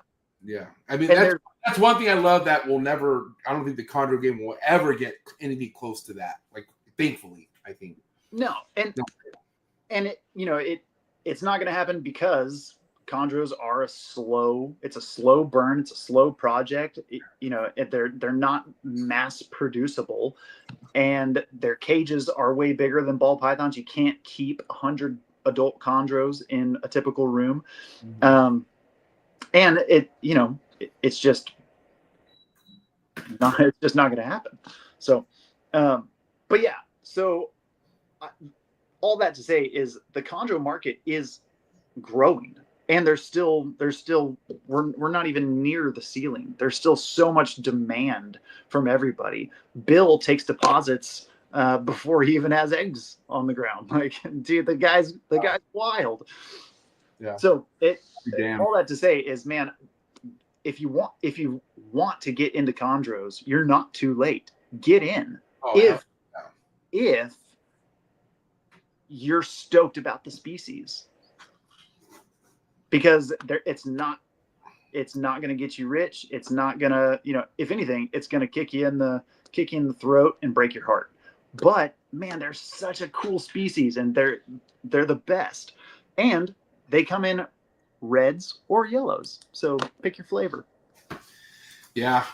And I just feel like, but I don't know, man. And I don't want to say there are people because I just can't imagine getting into chondros and not doing it because you're obsessed with them. Like, because it's a fucking chondro, you know what I mean? But man, that obsession, that whole passion needs to be first and foremost. And I feel like with anything you keep, I even say that with ball pythons, you know, because you just never know. Like, you know, we talk about how shit hits the fan with USARK all the time, and we just never know, you know? So if it comes down to never being able to sell anything, are you really happy with what you keep? And I think that's like, you know, I remember even before I even got a little bit of success with the chondros, I was like, well, if it doesn't work out, it doesn't work out. I'm still going to keep my fucking focus wall. Like, I'm not, I love these things. Like, it's just, I'll just be, I guess, a bad breeder, I guess, or whatever. You know, there were so many things going on in my mind at that time, you know, but, you know, I just know that there's no fucking taking these things out of my hand. Like, it wouldn't be something where if I kept running into the fucking wall like a crash dummy, I wouldn't just be like, well, I'm giving up. Like, fucking, who wants to buy my project? Like, no, fuck that. Like,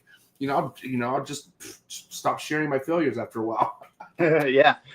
Well, and like, dude, you know, I don't know how everyone feels about it, but I'm stoked about ball python people getting into chondros because I think they have something to offer that chondro heads don't. Like, man, they're in chondros. Like, we've got localities which ball pythons, you know, don't really have, and we have a lot of different color palettes to play with, but dude, no one's really playing with pattern.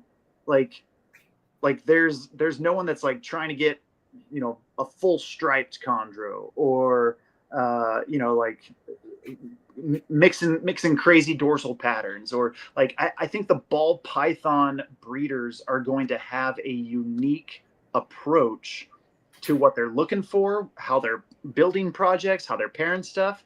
And so I say that because, are you saying we need a ball python guy to hit pied or something? What are you saying right now, Mark? No, I'm saying that I don't want a ball python person coming into chondros and just adopting the chondro lens to look at everything through. I want them to look at the chondro projects that they're dealing with ball python eyes and see things that I don't see.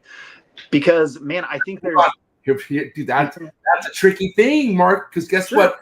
Guess what these ball python people are seeing? The sickness. They're seeing John Irby snakes, and they're like, how the fuck do I make that? Well, it's nothing to do with the yellow. That's what they're seeing. This is what they're already being fed and being tunneled with this. You want to know what one guy told me? And tell me how crazy this is. Should this be a debate? BX aren't something you want bloodline-wise in your foundations. Like, you want to stay away from BX. Somebody told this guy, stay away from BX. That's great. What? Shut up, Mark. That's terrible. Why would you say such a thing? Like, hey, if you're not into it, mid yoga, Patrick would leave and be so upset if you heard that. Honestly, I applaud anyone that even finds a BX because Pat has them all. I got an army too, buddy. Come on. Pat has more BX than BX. They import from him. Yeah. That's funny. No, I mean, you know, I love BX, and you know, I think they're a super crucial part to a lot of projects. But you know, like, dude, who other than like Aiden Bradley and Chris Rice, who's working with yellow Neo BX and going for high yellow stuff? Hey, you want a high white green tree, the high white that everyone says is impossible to get with a ruse and everything? You want to know how to get a high white green tree python? Yellow Neo BX. It's easy. You get two with a lot of white on them, you breed them together, and you're going to get That's not true. No, hold on. Time out. Somebody debunked that. Even Ryan Young debunked that not too long ago. You can't. That's not. I think what it is. I think it's the second generation or something like that. From what I heard. That's with his ruse. I'll tell you right now. If you do it with yellow Neo BX, first time you'll get a lot of white. Whoa. Prove me wrong. Okay, and you know what? Prove me wrong. Slow down.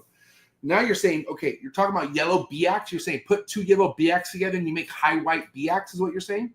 I'm saying yellow Neo BX that Yes. turn into adults with like a bunch of white speckles. You know, like Mimi. I got one. I got Mimi. She's like that. She has white dots all over her. yeah. If you paired her with with a male that looks like that, you're gonna get babies with a bunch of white dots all over them. Big white flowers all over them. I'm not, dude. I'm not blowing smoke. I promise. I'm not falling for it. I need Aiden. Come on, buddy. I need you to show me the proof on this first. Because I'm not saying I'm not. I want to see what you're talking about. First, I haven't seen any. First and foremost, anything that is crazy BAC wise was always related to red. I've seen some of the okay. Here's another thing I was talking to Alex Warren about. I keep bringing it up because we had a crazy conversation. But yellows is like if you like bright shit, yellows is your jam. Like yellows, they're like that pastel in the Chondro world. Like it pops. Okay, yeah. Dude, pull up Sundance. Yeah, I'll pull up Sundance. So, and I've seen the Aiden Bradley yellows that he's holding back, what he's produced, but I've not seen the actual high white BX stuff. I'm gonna pull up Sundance right now. So yeah, I don't know. I guess more fucking thing we have to wait for. I guess another. Where's she at? Sundance. Where's she at? Warpaint Muse. Oh, here she is. Oh my lord, good God, this girl's sexy. Can you talk about Sundance real quick? What's the deal with her? Yeah, Sundance was a male that Kim Burge from I heard that name. Southern Chondros produced. Kim is a longtime female Chondro legend. Like, dude, she's whoa. Yeah, and Sundance was like easily one of the greatest high yellow snakes out there. Like, dude, he had blue dorsals and all yellow. And I had him for 6 or 7 years. And then what happened to him? Couldn't get him to breed, unfortunately. But dude, where'd he go? Did you get rid of him, or what'd you do to him? No, he ended up dying. He was probably like 15, 16 years old. So he ended up not ever breeding, and he just croaked on you? Yeah, bummer. Yellows, huh? I'm just kidding. That was a joke.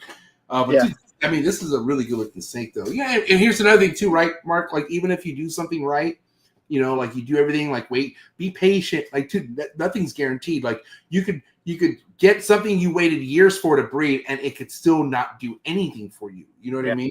Yeah. I mean, dude, they will.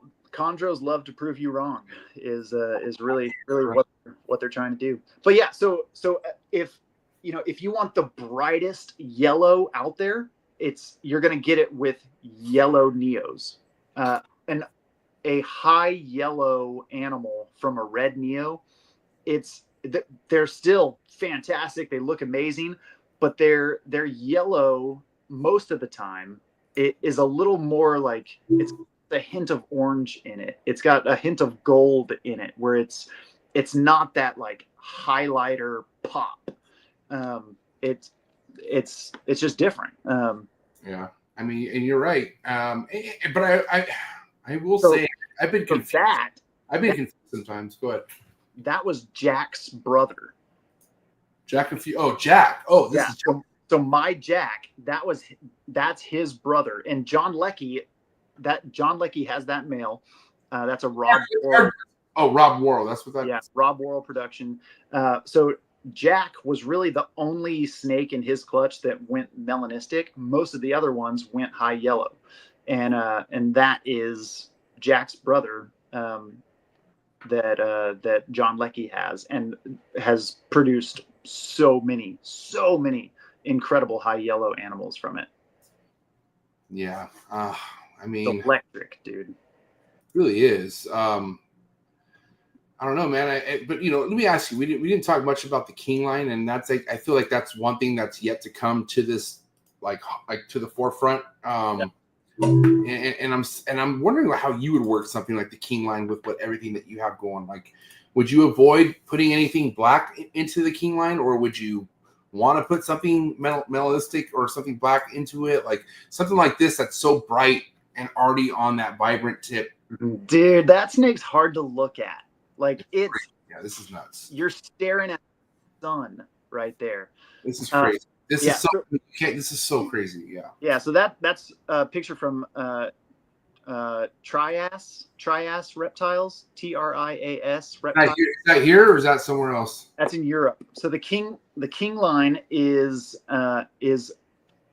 from Europe, and it was developed out of sarong localities that were high yellow, and they just kept breeding the highest yellow ones back to each other. And so the king line is really known for producing high yellow animals with still having that sarong blue dorsal pattern on a lot of them.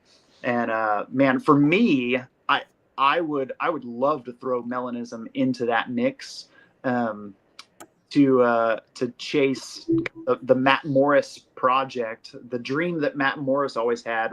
He called them the Yellow Jackets, and it was this like vision that Matt had of creating a high yellow snake with like black all over it. And so yeah, I would love to put melanism into the king line like that. That's killer. But you see, it's just a different shade of yellow. When you get a high yellow animal from yellow neos, the yellow is it's radioactive. Where guess what, Mark? What? Go on. It just connected. The stars just aligned right now in my head. Let's hear it. Guess what I'm gonna do? Well, okay, maybe not tonight because it's scary to do at night. But guess what I'm gonna do tomorrow morning? I'm gonna do it. Radioactive. I'm going yellow to yellow. I'm doing it. Dude, sick. Want to know why? But hold on. This is a random thing only because that snake I did get at the Daytona show, it has a lot of white on it. It has a shit ton of white. So I have a yellow giant pearl with a lot of white. I'm wondering what that would do with the Biak with a lot of white. Yeah. Yeah.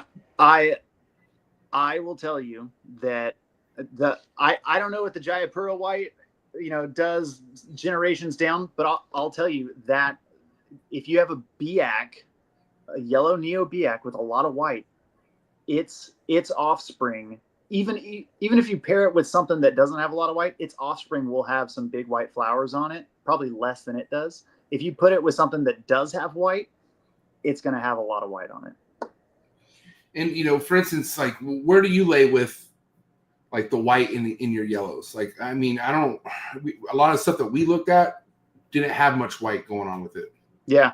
It's kind of there's a new project that I've been like kind of looking at just based on some of the neos that I have put out, and I think it would be real dope to have a green snake with white and black scales all over it. Yeah.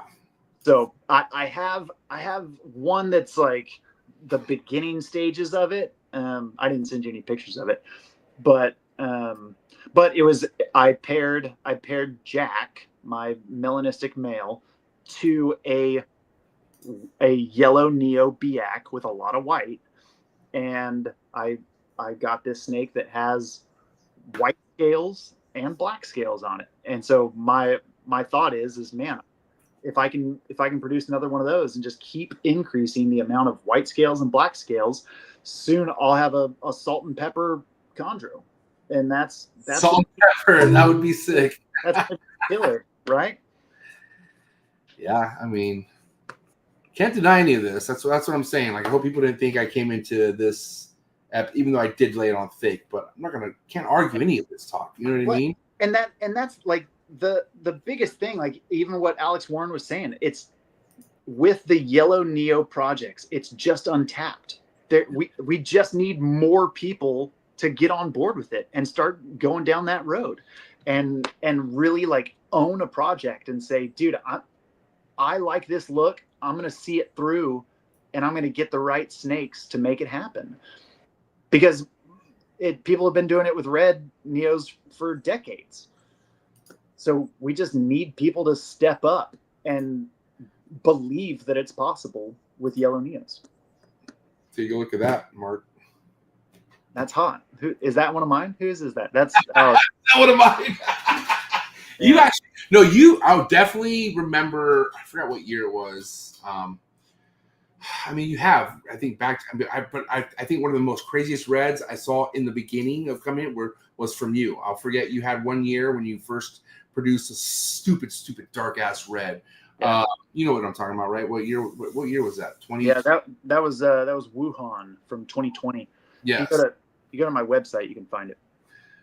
But at the end of the day, do you ever see something to this capacity of insaneness from a yellow happening? Like, this is insane right here, bro. Like, and I get it. Yellow's yellow. So is it really hard to even compare because of the two different brightnesses and stuff like that? But like, dude, this holds the cake right here, personally. Like, I feel like any chondro head, if you were to get a big ass haul and filled it with fucking top chondro heads, yeah, come on, like, I don't know.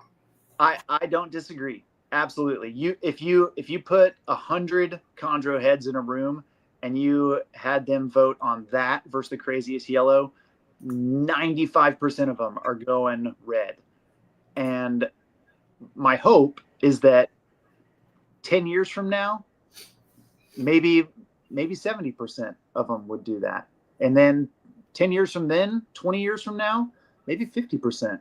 And so, man, let's just move the needle. Let's make yellow neos great, Make yellow neos great again. Oh, my God. I love it.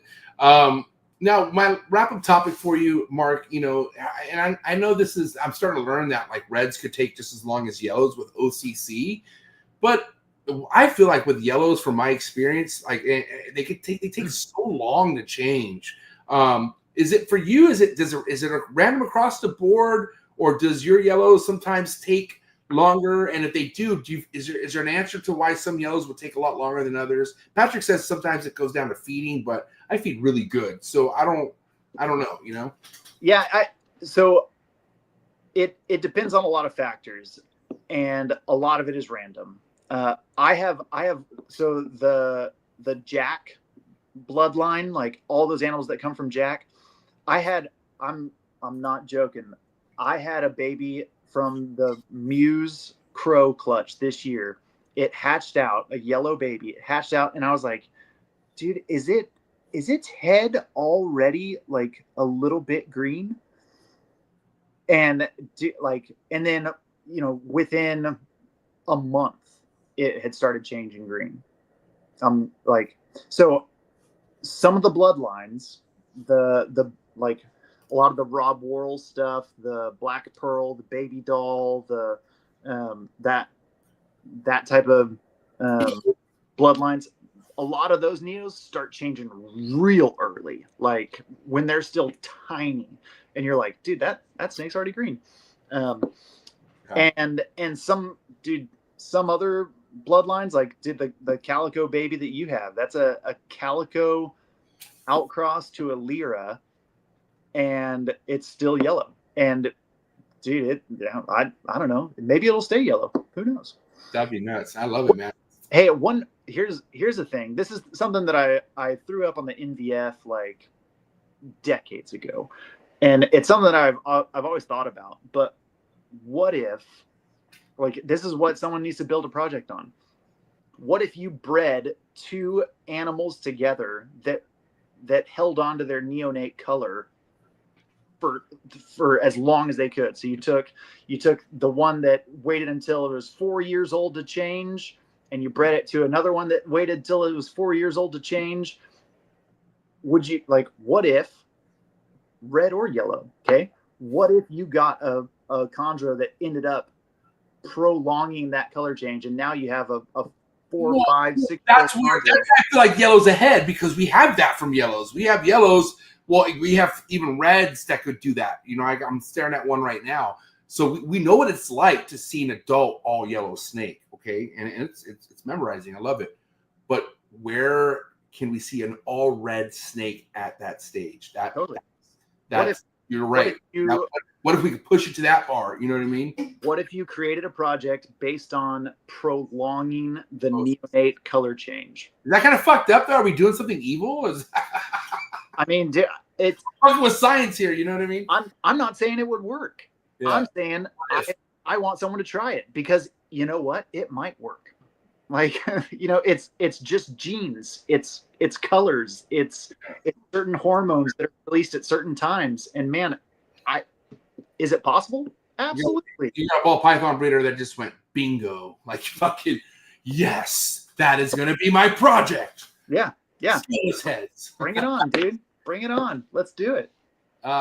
Listen, great episode. I knew this was going to be great. I think our mission was accomplished as far as bringing flowers to the reds and the yellows. Listen, it was all fun and games, but I do have something I have to share with you, and I hope you're okay with this because I don't make the rules, Mark. I really don't. Like, I just went ahead and when I did a poll because I knew there was going to be a lot of people here tonight, and we just had shy of 100 people. But what do you have to say to the numbers, man? The numbers don't lie. We're staring at it right now. 65%. Oh man, 35%. 91 voters. So, and listen, no hard feelings at the end of the day. But what's your to that percentage right there of red? What do you have to say to that? Listen, the question for those of you listening, the question is, what color GTP Neo has more power? And Team Red is winning with 65%. Team Yellow is 35%. Yeah. And I think that is a great reflection of how the chondro hobby is laid out currently. I hope that if I get to come back and battle it out with you next year, yellows will be creeping up a little bit more. So we'll see. Yeah, we'll see. I hope to continue to prove people wrong that, man, yellows are worth it. And there are projects that you can base around them that you don't have to chase everything that everyone else is chasing. You can blaze your own path.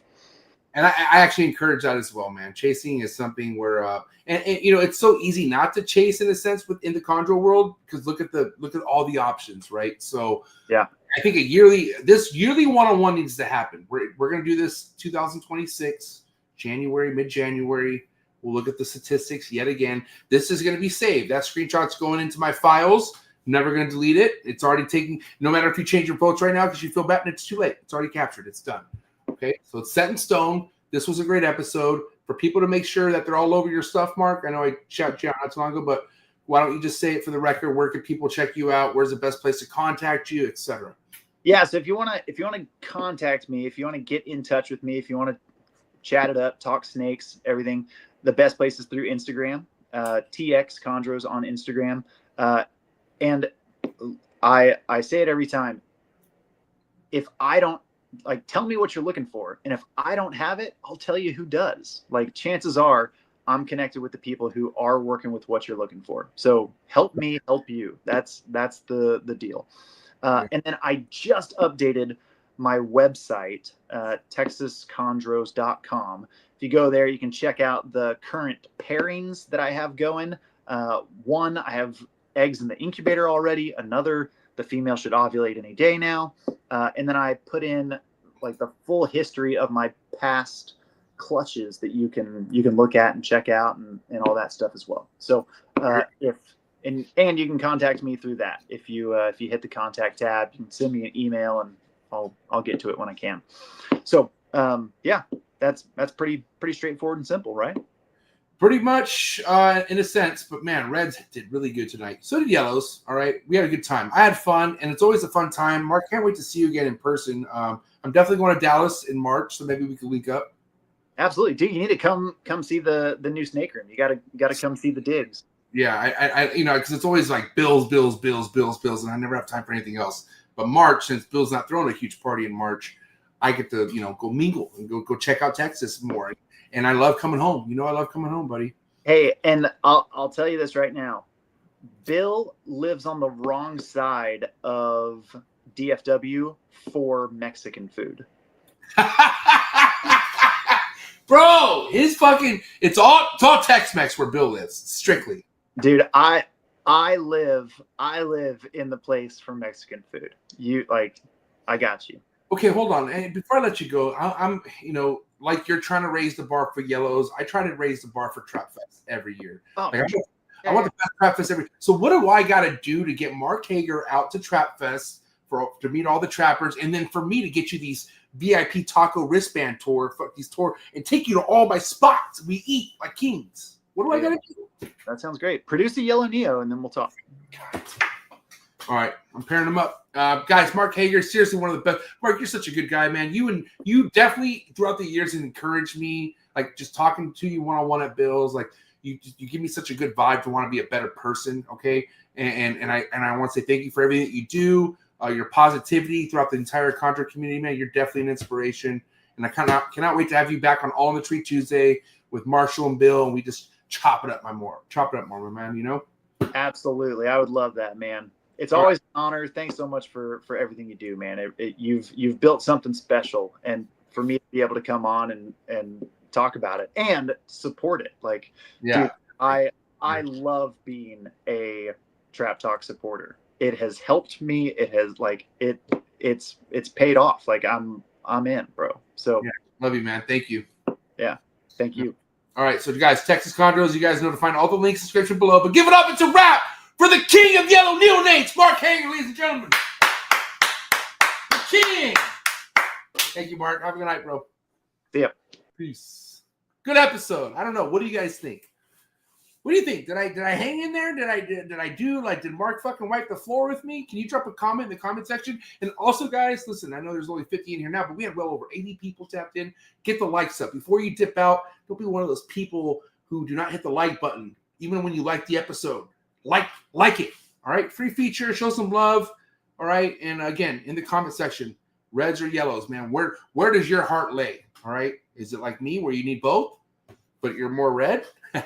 Listen, I appreciate everyone so much. Again, if you're looking for exclusive content, if you want to get more behind the scenes, come join the Trap Talk Patreon family. You can do that by clicking the first link in the description below. Shout out to my trappers, man. Trap Fest 2025 is coming up very, very soon already. In a few months, so be ready. Be ready. But before I let you go, guys, you guys know the deal. Sorry for the interruption, folks, but a quick word from our sponsors. Diversity when it comes to a reptile diet, I feel like is so important. So this is why I'm proud to announce today's sponsor, Blake Exotic Feeders over in Florida. What is up, everybody? Blake here, the owner of Blake's Exotic Feeders. We have all quail available at all times, produced here at my ranch from button day old, from Coturnic day old, all the way to extra large Coturnic quail. If you guys have any questions, DM on Instagram. Appreciate the support, you guys. Make sure you guys hit me up. We have all the quail, like I mentioned, and everything is shipped right here from my house. If you want the #1 quail sent to your doorstep, and more importantly, fed to your reptile, no better company than to go to than Blake Exotic Feeders. #1 quality in quail, hands down. And I gotta tell you, my reptiles love it just as much. It'll give you a peace of mind to know that these quail are grown on his property and it's not bought third party. Head over to his website, Blake Exotic Animal Ranch, to place your order, or you could just hit him up directly on Instagram. Let him know that the Trap sent you and he'll take extra good care of you. Thank you so much, Blake, for supporting the Trap, and also thank you so much for sending me top quality homegrown quail for my animals. When you think about building a good community and being a leader of that community, nobody comes to mind better than Mark Heger over at Texas Chondros. That's right. Make sure you head over to TX Chondros on Instagram, and also head over to Mark's website, see what he has available green tree python wise, and be ready for quite the 2025 green tree python breeding season out of Mark Heger. He's a veteran in the green tree python game, one of the best and nicest breeders in the green tree python game. He's been putting on the whole state of Texas for as long as I've known him. So if you want to see all the amazing other chondro keepers out of the state of Texas, another good reason to go follow Mark Heger over at TX Chondros on Instagram. And again, head over to his website, texaschondros.com. You can find all the links in the description below. Thank you so much, Mark Heger, for supporting the Trap. Cheers.